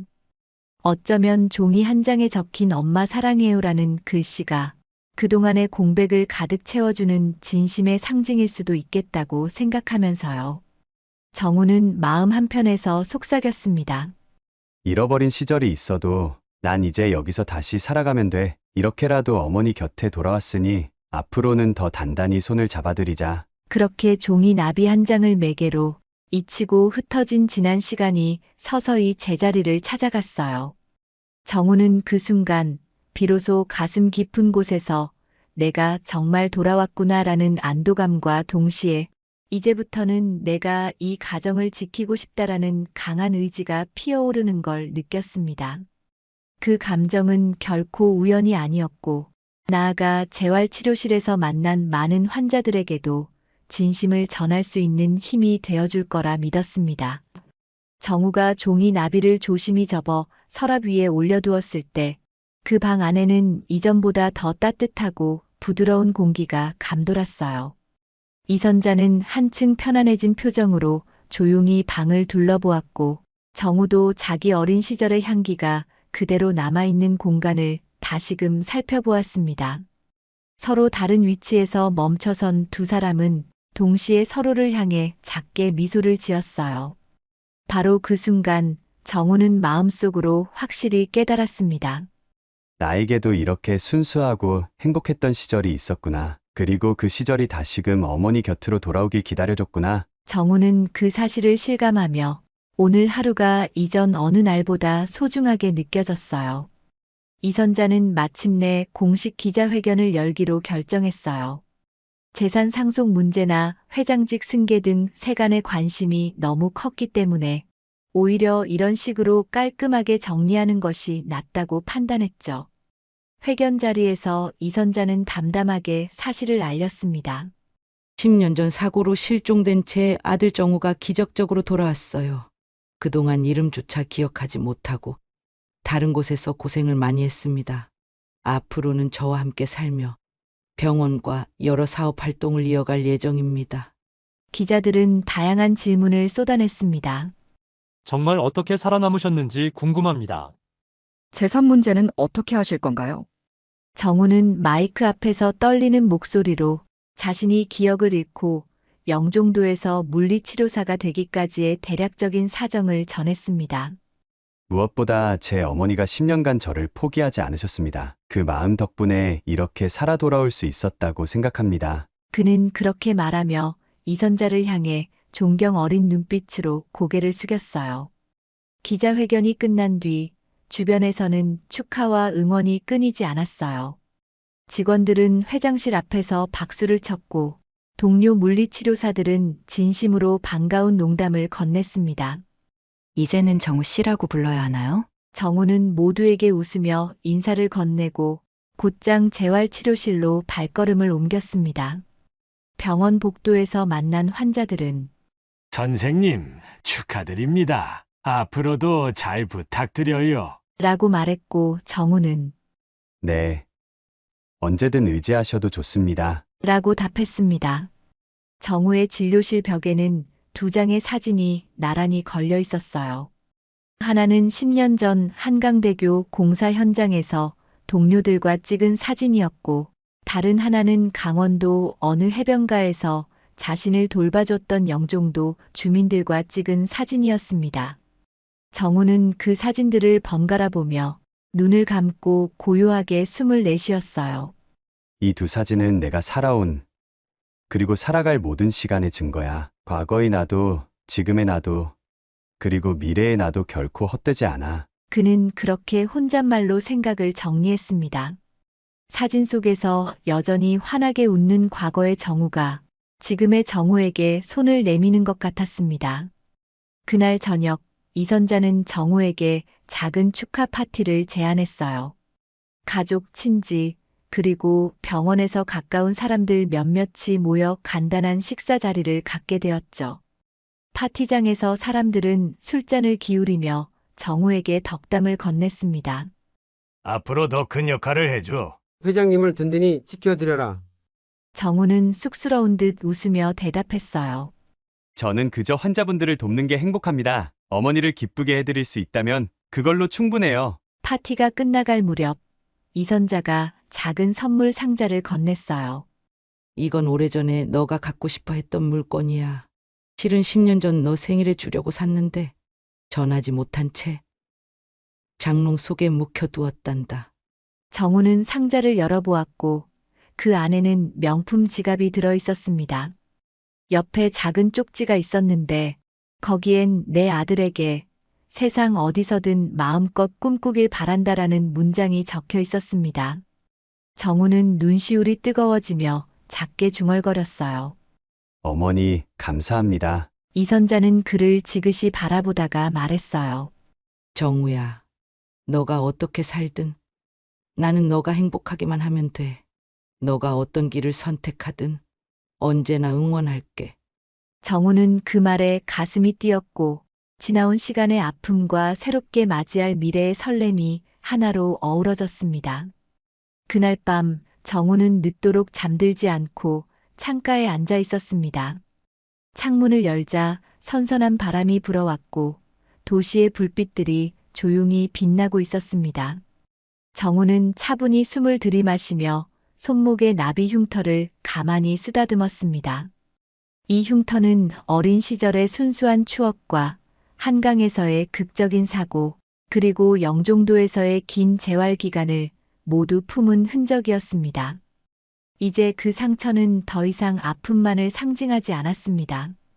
오히려 다시 시작할 수 있다는 희망과 다른 사람을 돕겠다는 다짐을 되새겨주는 특별한 상징이 되었죠. 새벽녘 정우는 서서히 잠에 들면서 머릿속으로 다짐했습니다. 앞으로는 이선자 회장의 아들로서 그리고 강민석이라는 이름으로 쌓아온 인생을 동시에 지켜낼 거야. 물리치료사로서의 소임을 다하고 더 많은 사람에게 새 삶의 발판을 마련해주고 싶었습니다. 그리고 언젠가는 영종도 주민들을 다시 찾아 자신을 살려주고 이끌어준 은혜를 잊지 않겠노라 마음을 먹었습니다. 하루하루가 바쁘게 지나가며 병원에는 환자들이 끊이지 않았어요. 정우는 허리가 아픈 이선자를 가끔 직접 치료해주기도 했고 그럴 때마다 이선자는 환한 미소를 지으며 말했습니다. 내가 이렇게 우리 아들 손에 치료받는 날이 오다니? 그 말에 정우도 웃으며 마음속 깊이 감사를 느꼈습니다. 자신이 어머니의 자랑이 될 수 있다는 사실이 새삼 기쁘게 다가왔어요. 그리하여 실종이라는 무서운 운명에 던져졌던 정우는 10년을 돌아 새롭게 출발했습니다. 이제는 과거의 공백조차 더 큰 사랑과 긍정으로 채워나갈 수 있을 것 같았어요. 나비 흉터가 영원히 남아있듯이 그가 겪어온 모든 시간도 흔적으로 남겠지만 그 흔적이 결국 더 많은 사람에게 희망을 안겨주는 날이 오리라는 믿음이 생겨났습니다. 정우는 종종 병원 휴게실에 들러 창문을 통해 하늘을 올려다보았어요. 높고 맑은 하늘 아래 도시의 소음이 그저 평범한 일상처럼 들리는 순간이 새삼 감사했습니다. 바람이 불어와 나비처럼 가볍게 흔들리는 커튼을 볼 때면 언젠가 이 흔적들을 모두 품고 더 멀리 날아오를 수 있겠다는 확신이 들었습니다. 그가 잃어버린 시간이 돌아왔고 함께할 사람도 생겼으니 앞으로 걸어갈 길은 분명히 빛날 것이었습니다. 늦가을 바람이 부는 어느 회색빛 새벽이었어요. 낡은 코트 깃을 축혀 세운 김영호는 시린 손을 주머니에 찔러 넣고 묘지로 향했어요. 퇴직 후 동네 건물 관리인으로 몇 해를 보낸 뒤 3개월 전 폐암으로 아내 정인숙을 떠나보낸 후로는 매일같이 이 길을 걸었어요.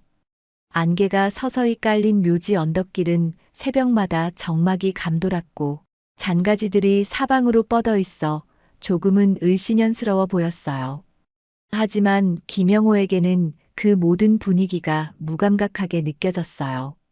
마음속에는 오직 한 가지 생각, 바로 아내가 잠들어 있는 그곳으로 가야 한다는 생각뿐이었어요. 여보, 조금만 기다려. 김영호는 집을 나서기 전 거실 한편에 놓여 있는 아내의 영정사진을 바라보며 작게 중얼거렸어요.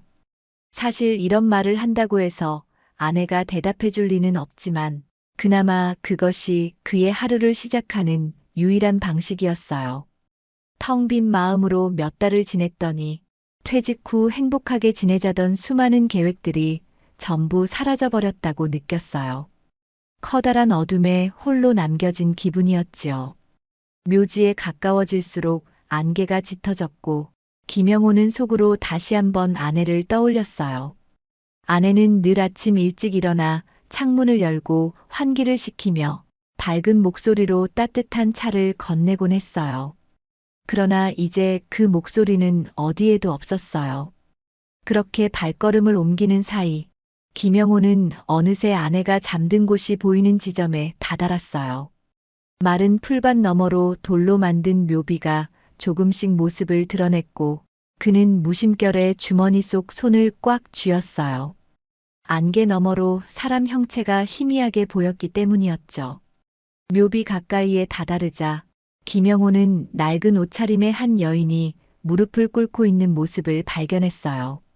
새벽 공기가 차갑게 흐르고 있는데 그녀는 얇은 점퍼 하나만 걸친 채 바닥에 엎드리다시피 하고 있었어요. 손에는 시든 꽃다발과 작은 비닐봉지가 쥐어져 있었고 머리카락은 헝클어져 얼굴을 제대로 알아보기 어려웠지만 분명 웬 노숙자로 보였어요. 김영호는 당혹스러웠어요. 평소 이른 아침에 아내의 묘지 근처에 누군가가 있는 일은 드물었거든요. 혹시 도굴꾼이 아닌가 혹은 다른 이유가 있는지 의심이 스쳤지만 그녀가 흘리는 울음소리가 너무 간절해 보여서 그저 그 자리에 멈춰설 수밖에 없었어요. 언니, 어디 갔어? 묘비 앞에서 흐느끼고 있는 그녀의 목소리가 공기를 울렸어요. 김영호는 그 말에서 언니라는 호칭을 듣고 문득 심장이 덜컥 내려앉는 기분이 들었어요. 언니라고 부른다니 혹시 아내를 아는 사람일까 하는 생각이 스쳤지요. 동시에 그녀의 옆모습이 왠지 익숙하게 느껴졌어요.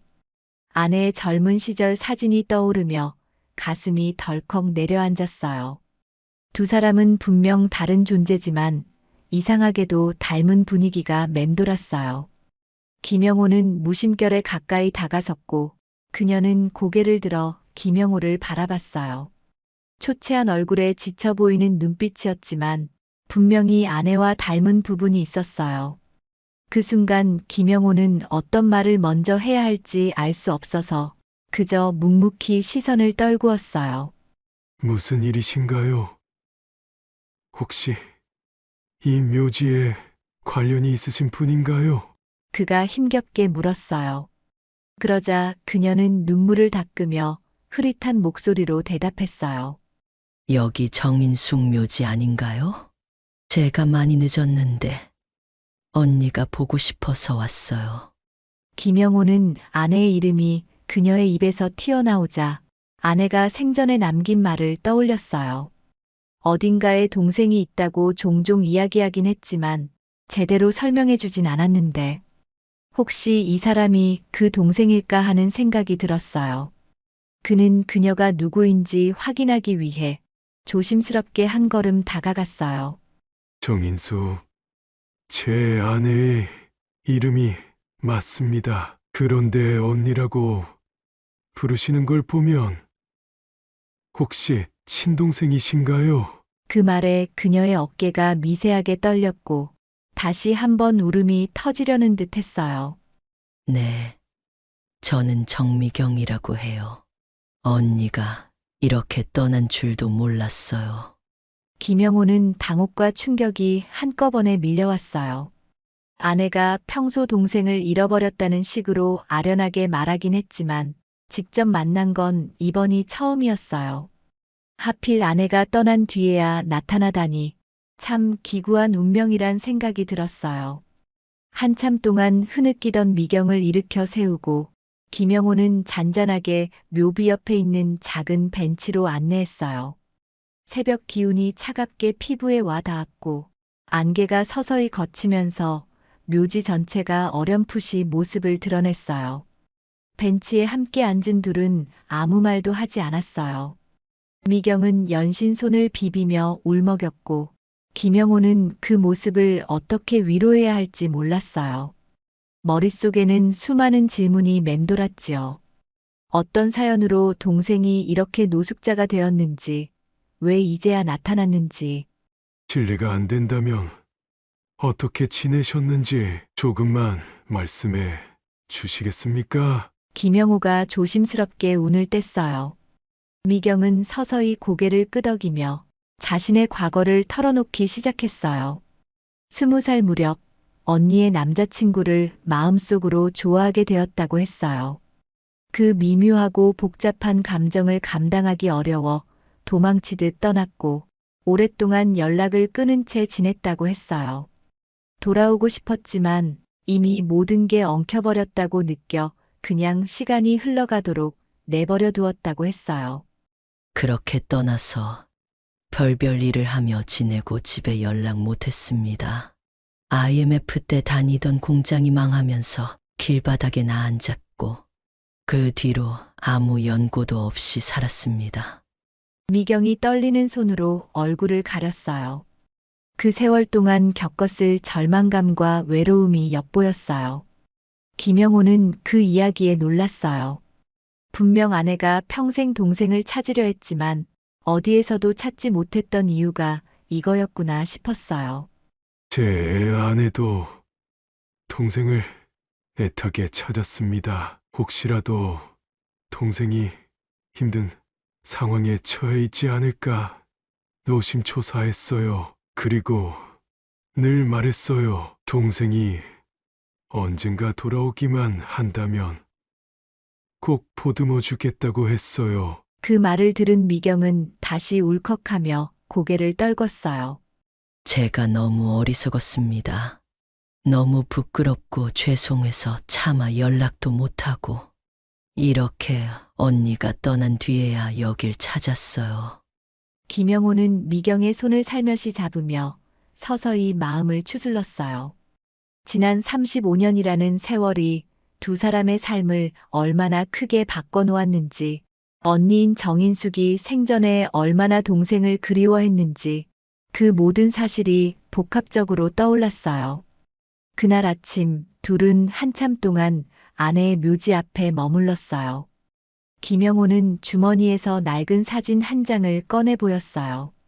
인숙이 소중히 간직하던 사진이었는데 20살 무렵 쌍둥이처럼 닮은 두 자매가 나란히 웃고 있는 모습이었어요.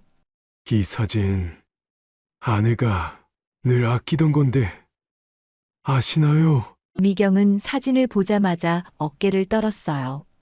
예전에도 제가 이 사진이 너무 싫어서 마음이 복잡했을 때가 있었습니다. 언니랑 제가 너무 닮아서 제 마음이 언니를 향해 죄를 짓고 있다고 느꼈습니다. 그녀는 사진을 바라보며 흐느꼈어요. 한 장의 사진에 담긴 자매의 미소가 지금 이 순간에는 너무나도 아프게 느껴졌지요. 김영호는 잠시 눈을 감았어요. 아내가 생전에 왜 그토록 동생을 찾아 헤맸는지 이제 알 것 같았어요. 아내는 분명 동생이 잘 지내고 있길 바라는 마음으로 기회만 된다면 다시 만나 이야기를 나누고 싶어 했던 거였어요. 아내는 동생을 진심으로 사랑했습니다. 그러니까 너무 죄책감만 느끼지 않으셨으면 해요. 그 말에 미경은 고개를 끄덕였어요. 하지만 마음속 깊은 곳에서는 여전히 커다란 후회가 가라앉지 않는 듯 했어요. 며칠 후 김영호는 묘지에서 다시 마주친 미경을 집으로 초대했어요. 아직 갈 곳도 정해지지 않으셨다면 우리 집에서 며칠 지내시는 게 어떻겠습니까? 제가 어떻게 언니 집에 들어갑니까? 하지만 결국 김영호의 간곡한 요청에 조금씩 마음이 열렸는지 미경은 조심스럽게 그의 집 현관에 발을 들였어요. 정말 괜찮으신가요? 언니가 살던 집인데 제가 이렇게 들어와도 되는지 마음이 복잡합니다. 김영호는 고개를 끄덕였어요. 아내도 분명 반겼을 거예요. 생전에 늘 동생을 집으로 데려와 같이 살고 싶다고 말했으니까요. 현관에서 신발을 벗고 들어서자 거실 한쪽에 아내의 영정사진이 가장 먼저 눈에 들어왔어요. 미경은 그 자리에서 잠시 멈춰서 사진을 바라봤어요. 사진 속 언니는 단정한 머리를 하고 부드럽게 웃고 있었어요. 그 미소가 너무나 익숙해서 미경은 괜스레 눈시울이 붉어졌어요. 김영호는 미경에게 아내 방을 보여주며 필요하다면 이 방을 써도 좋다고 했어요. 방 안에는 아내가 쓰던 물건들이 그대로 남아 있었어요. 책장에는 아내가 평소 읽던 소설들과 노트들이 꽂혀 있었고, 화장대 위에는 머리빗과 작은 향수병, 그리고 예전에 병원에서 받았던 약 봉투까지 그대로였어요.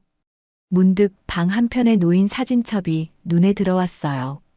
김영호는 미경에게 조심스럽게 사진첩을 건넸어요. 이건 아내가 직접 만든 사진첩입니다. 결혼 초부터 쭉 찍은 사진들이 모여 있어요. 중간중간 동생 이야기도 언급되어 있습니다. 미경은 사진첩을 넘기다가 언니가 작게 적어둔 메모를 발견했어요. 오늘도 동생이 생각난다. 어디서 뭘 하며 지내고 있을까? 그걸 본 순간 미경은 손을 입에 대고 울음을 삼켰어요. 언니가 자신을 얼마나 찾고 그리워했는지 이렇게 직접 확인하니 마음이 더욱 무너졌어요. 김영호는 그녀의 눈물을 가만히 지켜봤어요. 그리고 조용히 머뭇거리다 손을 내밀었어요. 아내는 이미 모든 걸 용서하고 기다렸을 겁니다. 이제부터라도 함께 지내면서 조금씩 마음의 짐을 내려놓으시면 좋겠습니다. 미경은 떨리는 목소리로 작게 대답했어요. 감사합니다. 정말 은혜를 어떻게 갚아야 할지 모르겠습니다. 그날 밤 미경은 아내의 방 한쪽 구석에 조심스럽게 이불을 펴고 누웠어요. 낮 동안 묘지에서 실컷 울어서인지 머리가 지끈거렸지만 동시에 어딘가 따뜻한 안도감을 느꼈어요. 미경이 김영호의 집에서 지내기 시작한 지 며칠 후 둘은 함께 식사를 준비해 보기로 했어요. 사실 노숙 생활이 길었던 미경은 제대로 된 집밥을 만들어 본 적이 오래됐다고 했어요. 김영호도 퇴직 후로 아내가 병으로 고생을 했기 때문에 직접 요리를 해본 적은 많지 않았어요. 그렇지만 두 사람 모두 서툰 손길로 국을 끓이고 채소를 다듬으면서도 이상하게 작은 웃음을 나누었어요. 이거 간을 보셔야 할 것 같은데요. 제가 손이 서툴러서 제대로 했는지 모르겠어요. 괜찮습니다. 저도 잘 모르니까 함께 해보는 거죠. 그 작은 부엌에서 생기는 삐걱거림과 소소한 대화가 어쩐지 집안을 조금씩 따뜻하게 채워나가는 느낌이었어요. 첫 번째 식사는 오랜만에 가정식이라 불릴 만큼 정성은 부족했지만 둘은 나란히 앉아 밥을 떠먹으며 서로가 감정을 교류하기 시작했어요. 이렇게 누군가와 식사를 같이 하는 게 얼마만인지 모르겠습니다. 제가 길 위에서만 지내다 보니 저도 아내가 떠난 뒤로 혼자 밥을 먹는 일이 익숙해졌습니다. 그런데 함께 먹으니 좋네요. 밥상을 물리고 나서 둘은 조용히 거실에 앉아 TV를 켰어요. 화면에서는 일상적인 뉴스가 나오고 있었지만 둘 다 딱히 집중해서 보지는 않았어요.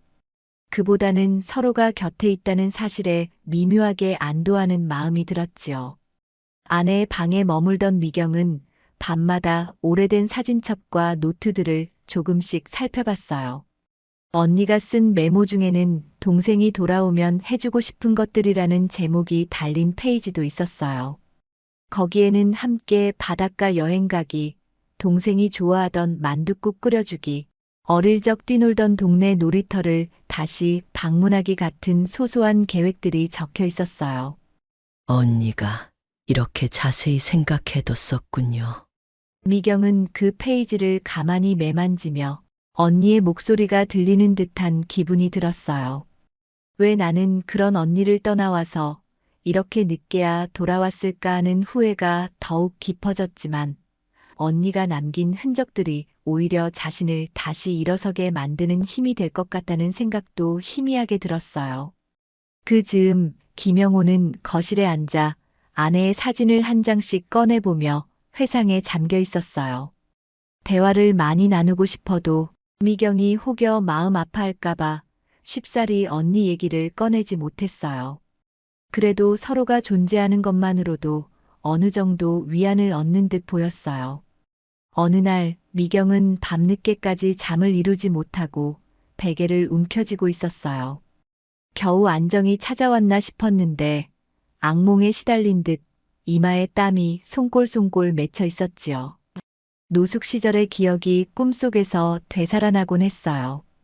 배고픔에 떨며 기차역 의자 위에서 잠을 청하던 때 아무 이유 없이 행인의 비난을 받았던 순간들, 동전 몇 개를 구걸하기 위해 무작정 지하도를 떠돌던 날들, 그러다 문득 깨어나면 지금 자신이 따뜻한 이불 속에 있다는 사실에 놀라곤 했어요. 왜 하필 이제야? 언니가 세상을 떠난 뒤에야 이렇게 기회가 찾아온 걸까? 미경은 아내 방 한구석에 놓인 작은 스탠드 불빛에 의지해 혼잣말로 중얼거렸어요. 죄책감과 안도감이 교차하며 눈물이 다시 솟아오를 것만 같았어요. 바로 그때 방문 밖에서 살짝 인기척이 들렸어요. 김영호였어요. 혹시 못 주무시는 겁니까? 물이라도 좀 드릴까요? 김영호의 걱정스러운 목소리가 들렸고 미경은 문틈 사이로 작게 대답했어요. 괜찮습니다. 잠깐 악몽을 꿨습니다만 곧 괜찮아질 거예요. 대답은 했지만 김영호는 걱정되는 마음에 조용히 방문 앞에 서 있었어요. 이처럼 누군가가 자신 때문에 밤늦게까지 깨어있는 상황이 미경에게는 낯설면서도 따뜻하게 느껴졌어요. 다음 날 아침, 김영호는 미경에게 묘지를 함께 다녀온 뒤 근처 작은 도서관에 가보지 않겠느냐고 물었어요. 동네에서 운영하는 공공도서관이 최근 직원을 구한다는 이야기를 들었다고 했어요. 사실 미경에게 안정적인 일자리가 필요하다고 생각했기 때문이었어요. 노숙 생활에서 벗어나려면 일단 조그만 일이라도 시작해야 한다고 생각한 거예요. 제가 과연 할 수 있을지 모르겠습니다. 도서관이라니 너무 생소하네요. 사서 자격증이나 특별한 경력이 필요한 자리는 아니라고 들었습니다. 그냥 책 정리와 간단한 이용 안내 정도라고 하니 차근차근 배워보실 수 있지 않을까요? 김영호는 부드럽게 미소 지으며 권했어요. 미경은 잠시 망설였지만 마음 한 구석에서는 이대로 언니 집에만 있을 수는 없지 않나 하는 생각이 들었어요.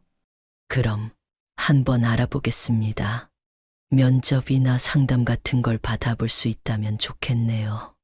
그날 둘은 간단히 묘지에 들러 아내에게 인사한 뒤 바로 동네 도서관으로 향했어요. 도서관 건물은 아담했지만 깔끔했어요. 내부에 들어서니 커다란 창문으로 햇빛이 들어오고 있었고 서가에는 책들이 질서정연하게 꽂혀 있었어요. 미경은 그 광경을 보자 갑자기 마음이 두근거리는 걸 느꼈어요. 마치 자신이 다시 세상과 연결되는 입구에 선 듯한 기분이었지요. 도서관장으로 보이는 중년 여성이 인터뷰를 진행했어요. 미경은 긴장한 탓에 말이 자꾸 엉켰어요. 이력서는 제대로 쓴 적도 없고 공백 기간이 너무 길어 할 말이 없었지요. 하지만 적어도 지금은 의지할 곳이 있고 다시 살겠다는 결심이 있다고 솔직히 털어놓았어요. 제가 여러 사정으로 거리를 떠돌며 지냈습니다. 하지만 이제 한 곳에 정착하고 싶습니다. 책을 다루는 일이 서툴긴 해도 열심히 배울 자신은 있습니다. 면접을 마치고 나오는 길에 도서관장이 친절하게 인사를 하며 며칠 안에 연락 준다고 했어요. 김영호와 미경은 도서관 현관에서 슬며시 서로의 눈빛을 마주치며 작은 안도의 미소를 지었어요. 그리고 집에 돌아오는 길에 미경은 어딘가 기분이 이상하다고 솔직히 털어놓았어요. 이렇게 다시 사회에 발을 내디디려 하다니 제게 이런 날이 오리라고는 생각조차 못했습니다. 저도 아내를 떠나보낸 후로 한동안 아무것도 하지 않았습니다만 의외로 삶은 계속 이어지더군요. 좋은 소식이 오기를 바랍니다. 그날 저녁 둘은 소박하게 식사를 하며 도서관 면접 이야기를 나눴어요. 미경이 혹시라도 불합격 통보를 받으면 어쩌나 하는 걱정도 했지만 김영호는 격려했어요. 이 동네에 도서관엔 인력난이 있다고 들었습니다. 분명 희망이 있을 겁니다. 며칠 후 도서관으로부터 합격 통보가 왔어요. 미경은 너무 놀라서 전화를 받은 뒤에도 한동안 아무 말도 못했고 전화를 끊은 뒤에야 작은 외침을 뱉었어요. 제가 합격했답니다. 김영호는 거실 소파에 앉아 있다가 벌떡 일어나 기쁜 표정을 지었어요. 정말 잘 됐습니다. 이제부터 천천히 배우시면 되겠네요. 미경은 기쁜 동시에 왠지 모를 두려움이 밀려왔어요. 새로운 일을 시작한다는 사실도 그렇고 세상 밖으로 나간다는 게 한편으로는 무섭게 느껴졌어요. 하지만 언니가 살아있었다면 틀림없이 잘해낼 수 있다고 말해주었을 거라는 생각에 용기를 냈어요. 열심히 해보겠습니다. 언니도 어딘가에서 저를 응원해주고 있겠지요. 그날 밤 방으로 돌아온 미경은 아내 정인숙의 사진 앞에서 작게 인사를 건넸어요. 언니, 나 일하게 됐어. 동생이 이제 제대로 살아보려고 해. 창밖으로 스치는 바람이 부드럽게 방 안을 맴돌았고 미경은 모처럼 편안한 마음으로 잠을 청했어요. 도서관 첫 출근 날 미경은 유난히 일찍 일어나 준비했어요. 김영호는 아침밥을 차려주며 말했어요. 저도 한동안 집에만 있었다고 해도 아내가 있었다면 이렇게 차려줬을 겁니다. 서로 머쓱해하면서도 따뜻한 기운이 식탁에 감돌았어요. 도서관에 도착하자 담당 직원들이 새로운 미경에게 친절하게 일의 흐름을 설명해줬어요. 책을 분류하고 바구니에 담아 서가에 꽂는 방법부터 시작해서 이용자에게 간단한 안내를 하는 법까지. 처음에는 어리둥절했지만 하나둘 배워가면서 점차 익숙해졌어요. 중학생 친구들이 자습하러 많이 오는데 혹시 질문하면 당황하지 마시고 일단 담당 사서님께 안내해 주시면 됩니다. 네, 알겠습니다. 열심히 해보겠습니다. 도서관 책장 사이를 바쁘게 돌아다니다 보면 어느새 시간이 훌쩍 지나갔고 미경은 뿌듯함을 느꼈어요. 내가 정말 다시 사회 속에서 일할 수 있게 됐구나 하는 감동이 서서히 밀려왔어요. 출근과 퇴근이 규칙적으로 이어지면서 미경과 김영호의 일상에도 변화가 생겼어요. 아침에 둘이 함께 식사하고 헤어진 뒤 저녁이 되면 다시 집에서 마주 앉아 그날의 이야기를 나누는 사이가 되었어요. 특히 도서관에서 겪은 일들, 예컨대 아이들이 어떤 책을 좋아하는지, 어르신들이 옛 추억을 떠올리며 어떤 시집을 찾는지, 그런 자잘한 에피소드를 말하면 김영호는 경청했어요. 오늘은 한 초등학생이 저한테 이 책은 무슨 내용이에요 하고 물어봐서 제가 내용을 잘 몰라서 살짝 당황했어요. 그래서 책 뒤 표지를 함께 읽으며 설명했네요. 아이들도 금방 친근해하나 보군요. 더 많은 일을 익히다 보면 점점 편해질 거예요.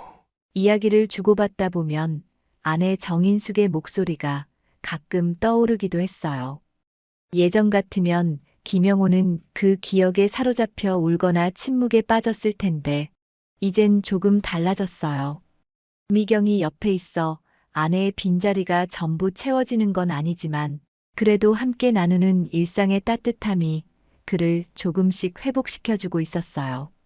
어느 주말 미경은 김영호에게 언니의 묘지에 다녀오자고 제안했어요. 지난 며칠 동안 도서관 일을 하면서 느낀 걸 언니에게도 전해주고 싶었거든요. 묘지 언덕을 오르는 길에 가을빛이 완연했어요. 마른 풀 사이로 낙엽이 수북하게 쌓여 있고 잔잔한 바람이 흩날려 노란색과 붉은색 물결을 만들어냈어요.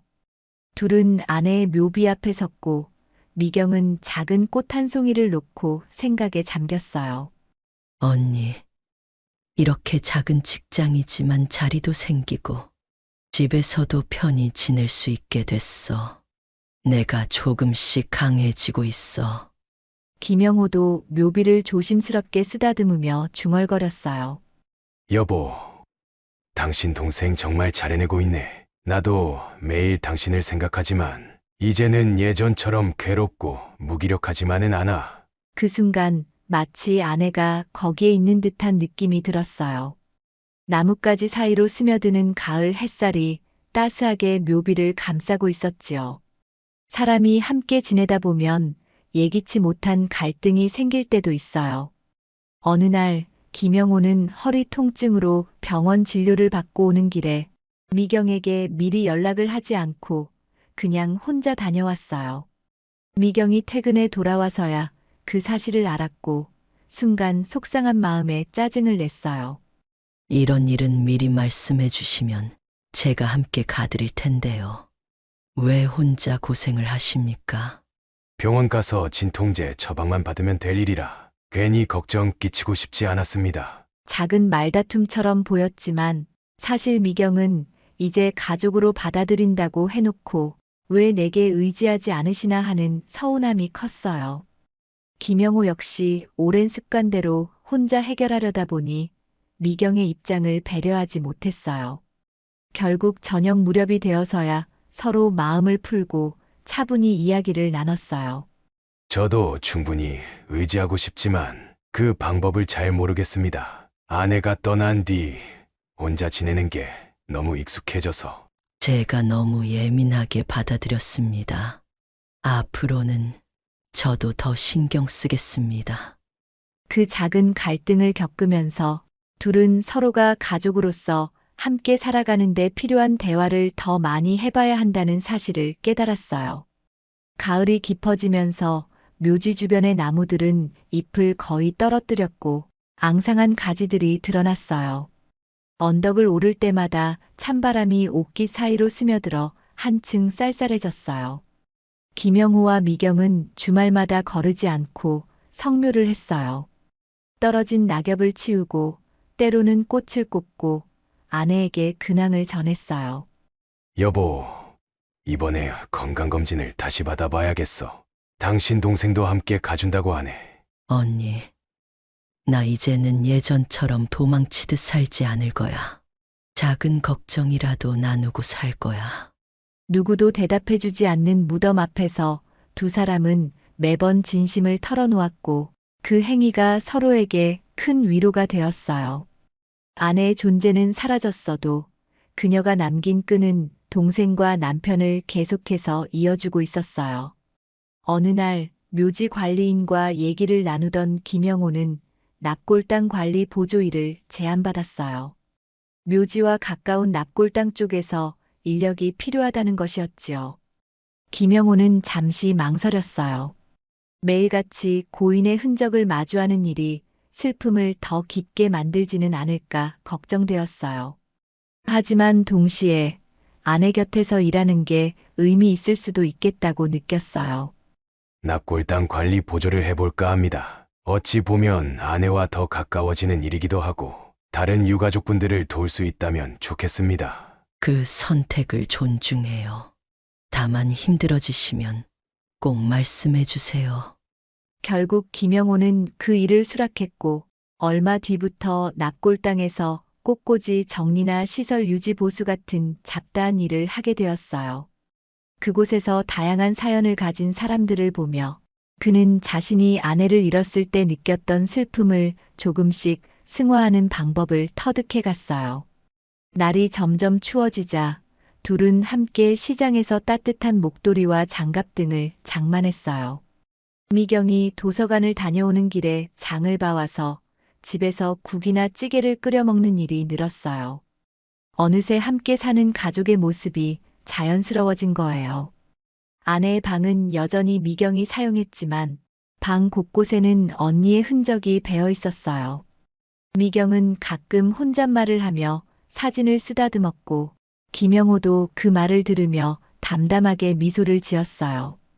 이런 식으로라도 언니와 계속 대화하는 느낌이 듭니다. 어색하긴 하지만 마음이 편해져요. 아내도 분명 반가워할 겁니다. 둘은 때때로 과거를 떠올리며 애잔함에 잠기기도 했지만 이전처럼 무너질 듯한 절망감은 아니었어요. 그 안에는 어느 정도 수긍과 받아들임, 그리고 서로에 대한 믿음이 깔려 있었어요. 긴 겨울이 지나고 봄이 왔어요. 묘지의 언덕에는 다시 풀과 작은 꽃들이 자라나기 시작했어요.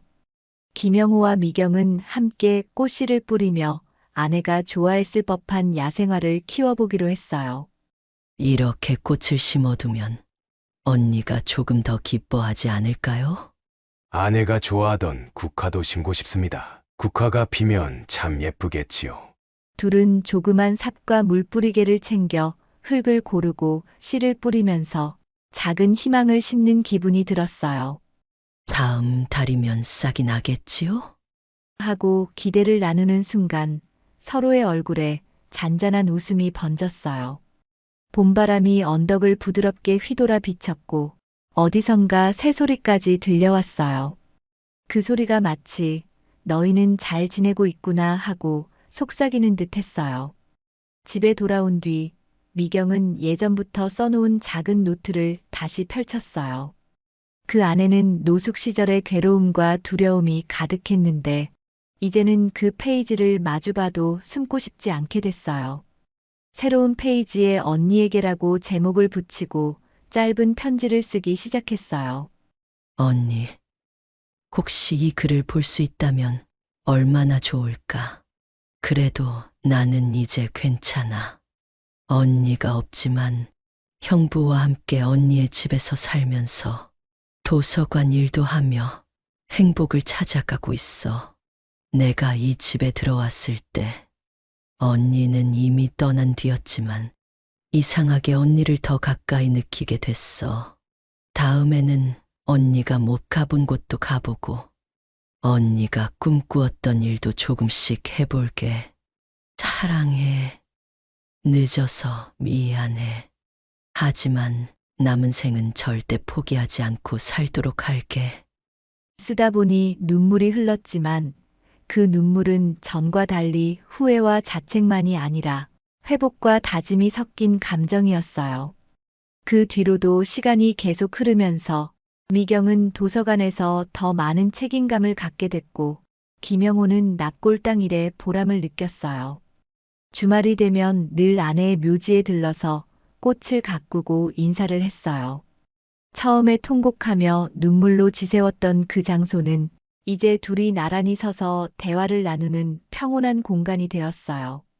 여보, 당신 동생이 독서 모임까지 이끌게 됐어. 요즘 젊은 사람들과 소통한다고 하네. 언니, 나 이제 사람들 앞에서 책 소개도 하고 있어. 아직 어색하지만 언니도 흐뭇해하겠지. 어느 날 관리인 할아버지가 언덕 아래를 가리키며 웃으며 말했어요. 두 분은 정말 가족이 되셨습니다. 묘지를 돌보는 모습이 꼭 한 집안인 것 같더군요. 김영호와 미경은 살짝 쑥스러운 표정을 지으면서도 마음 깊은 곳에서 우리는 진짜 가족이라는 걸 재확인했어요. 계절이 바뀌고 꽃이 피고 지는 동안 둘은 언니이자 아내인 정인숙의 부재를 슬픔으로만 여기지 않고 삶을 이어가는 힘으로 삼았어요. 그리고 그렇게 각자의 자리에서 한 걸음씩 나아갔지요. 여보, 우리는 잘 지내고 있어. 늘 함께 있다고 믿을게. 언니, 이제는 내가 떠나지 않을게. 고마워. 묘비 앞에서 울던 그날의 통곡과 오열은 어느덧 잔잔한 그리움이 되어 서로를 이어주는 끈으로 바뀌었어요. 떠난 이가 남긴 사랑은 그 어떤 이유로도 끊어지지 않았지요. 그리하여 늦가을 새벽 묘지에서 시작된 이 특별한 만남은 따뜻한 가족의 형태로 다시 태어났어요. 언니를 잃고 길을 헤매던 동생과 아내를 잃고 허무에 빠졌던 남편은 이제 서로가 서로에게 가족이 되어 남은 인생을 함께 보듬으며 살아가게 되었어요. 그 무렵부터 김영호와 정미경은 조금씩 일상을 공유하며 예전과 다른 감정을 느끼기 시작했어요. 처음에는 서로를 아내의 동생과 언니의 남편이라는 위치로만 인식했지만 마음 한편에서 상대를 향한 미묘한 설렘이 자라나고 있다는 사실을 깨닫게 되었지요. 낮에는 각각 자신의 일을 보며 분주하게 지냈지만 저녁이면 식탁에 마주 앉아 온종일 있었던 일들을 조곤조곤 이야기하는 시간이 둘에게 무척 소중했어요. 요즘 책을 정리하고 이용객들을 응대하다 보면 언니가 늘 제 옆에서 웃고 계시는 기분이 들어요. 그리고 오빠, 아니 형부에게도 신기하게 의지가 돼요. 나도 마찬가지죠. 아내가 떠난 뒤로는 한없이 외롭고 쓸쓸했지만 이제는 집에 돌아오면 처제가 반겨준다는 사실이 참 따뜻하게 다가와요. 두 사람 모두 서투른 감정이었어요. 아내와 언니를 동시에 잃은 아픔을 공유한 사이였기에 이 새로운 마음이 과연 옳은 것인가 스스로에게 묻기도 했습니다. 그러나 그 질문은 마치 봄눈처럼 사르르 녹아들어 더 깊은 유대감으로 바뀌어 갔어요. 서로가 마음의 상처를 다독여주고 공허한 부분을 채워주면서 예전에는 느끼지 못했던 함께한다는 행복이 찾아온 것이지요. 어느 날 밤 거실 소파에 나란히 앉아 대화를 나누던 도중 미경은 조용히 입을 열었어요. 사실 이런 마음이 들 줄은 전혀 몰랐어요. 제가 아직도 언니의 자리를 차지하는 건 아닐까? 혹은 형부도 언니만 떠올리는 것은 아닐까 복잡한 생각이 많았습니다. 나도 아내에 대한 그리움이 여전해요. 하지만 그 마음과 별개로 처제를 향한 새로운 감정이 내 안에 자라고 있다는 걸 솔직히 말하고 싶었어. 그 순간 둘 사이에 잠시 정적이 감돌았어요. 그러나 그 정적 안에는 묘한 따뜻함과 떨림이 뒤섞여 있었어요.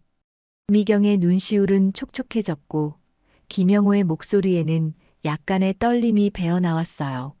저 이 마음을 숨기지 않고 더 솔직해져 보고 싶어요. 나도 그래요.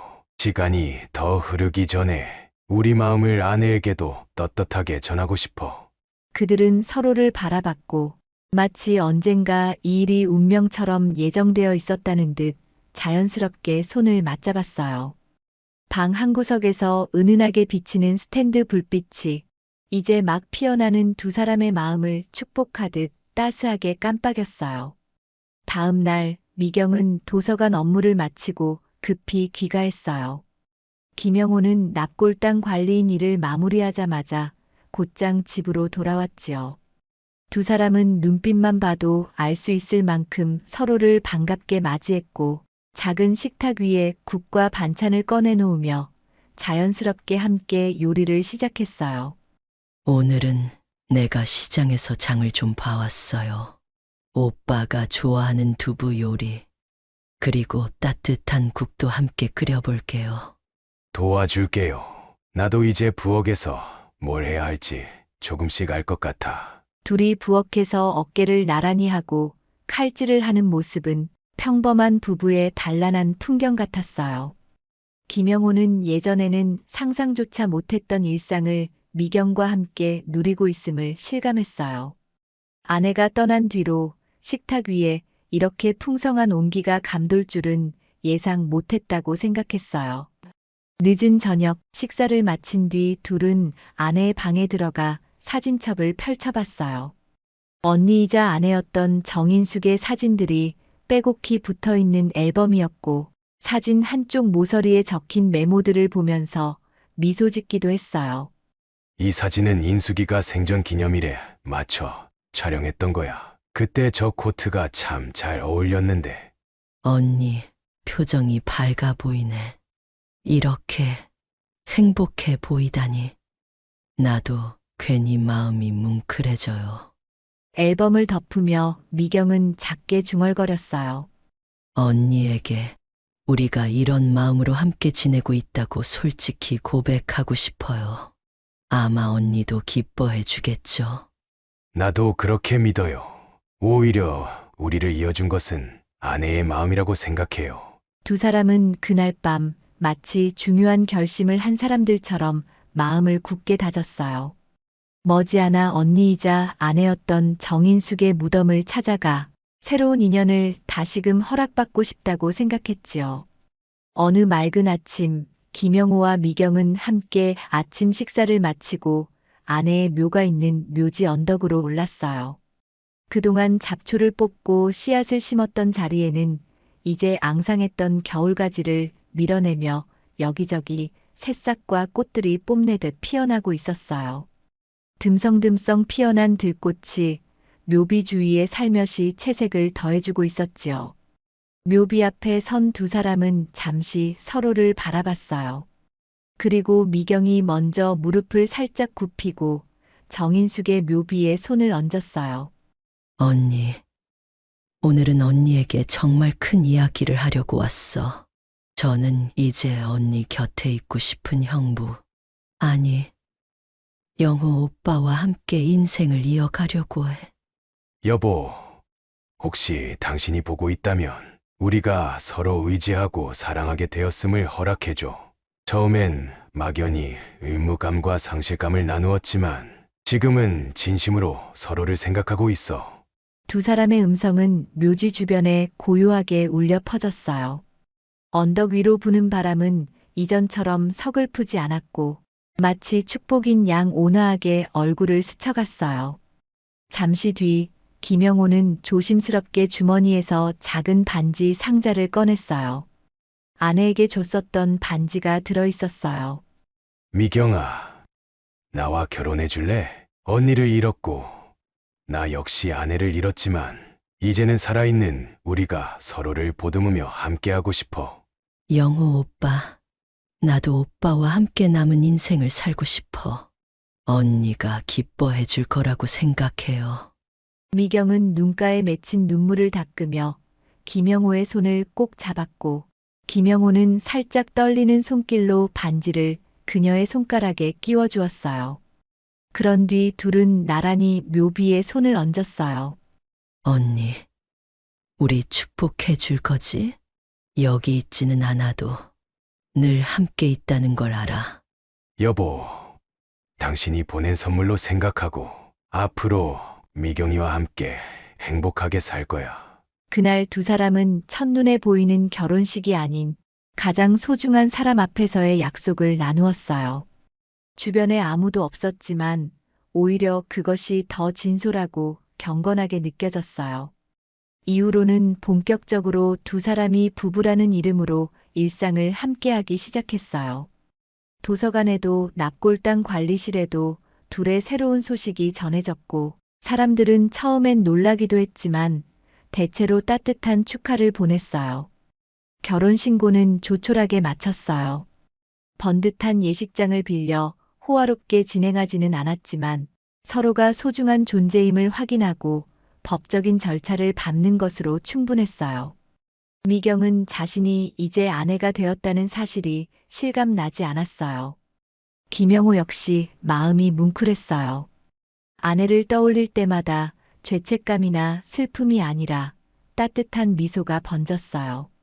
둘은 어느 따뜻한 날 다시 묘지를 찾아가 작은 꽃다발을 놓았어요. 새로 부부가 된 두 사람이 손을 맞잡은 모습이 어색하면서도 보기 좋았지요.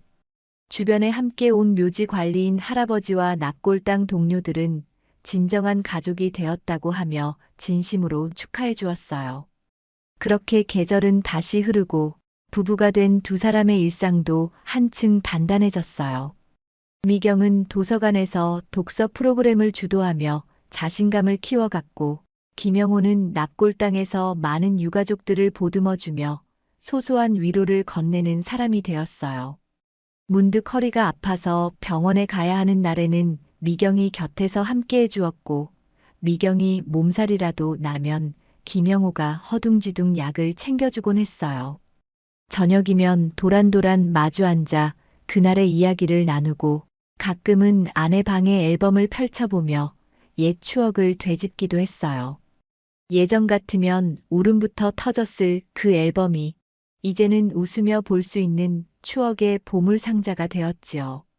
어느 봄날 꽃이 만개한 언덕 위에서 두 사람은 작은 피크닉을 열었어요. 묘지 근처에 있는 공터에 돗자리를 깔고 간단한 도시락과 과일을 준비했어요.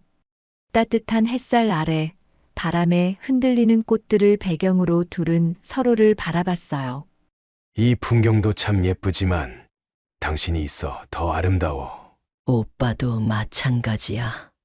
나를 이렇게까지 아껴주니 언니 대신 내가 더 보은해야 할 것 같기도 하네. 그 말에 김영호는 고개를 저으며 부드럽게 대답했어요.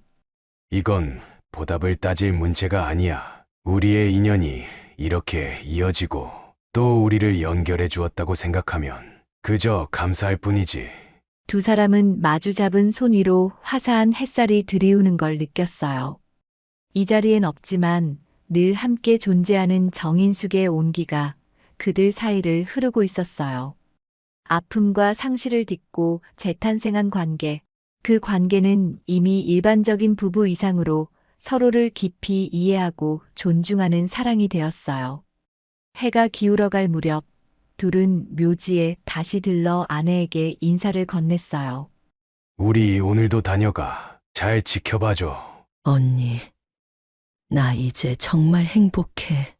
그리고 언니를 절대 잊지 않을 거야. 이 마음 가득 안고 살도록 할게.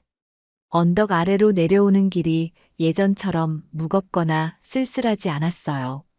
오히려 발걸음 하나하나가 가볍게 느껴졌고 서로가 웃으며 대화를 주고받는 모습은 흔한 부부의 다정함과 다를 바 없었어요. 조용한 저녁 노을이 두 사람을 따라 마을로 내려오고 있었어요. 봄 저녁 특유의 싱그러운 바람이 골목을 감싸 안았고 이웃들은 하나둘 불을 밝히며 저마다의 일상을 정리하는 시간이 되었어요. 김영호와 정미경은 이제 한 집의 부부로서 그 소박하고도 평범한 일상 속으로 녹아들어가고 있었어요. 집에 도착해 현관에 들어섰을 때 둘은 아무 말 없이 잠시 서로를 바라봤어요. 그리고 동시에 작은 미소를 지었어요. 그날 밤 살짝 열린 창문 사이로 부는 바람이 기분 좋게 커튼을 흔들고 있었어요. 이 집에는 여전히 정인숙의 기억이 곳곳에 묻어 있었지만 그 추억은 더 이상 슬픔의 원천이 아니었어요. 두 사람은 함께 걷는 새로운 길 속에서 떠난 이의 사랑을 이어받아 자신들만의 가족을 지켜나가기로 마음먹었어요.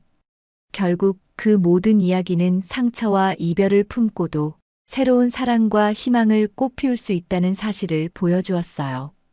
그리하여 언니를 잃고 방황하던 동생, 그리고 아내를 잃고 허무에 빠졌던 남편은 부부라는 이름으로 다시 태어나 남은 생을 함께 바라보며 살아가게 되었어요. 온전한 하나의 가족이 된 그들 곁에는 언제나 아련하지만 따뜻한 정인숙의 미소가 함께 머무르고 있었어요. 사랑해. 나도 사랑해요. 두 사람의 음성이 조용한 밤을 울렸고 그 울림은 오래도록 사그라지지 않고 마음속에 새겨졌어요.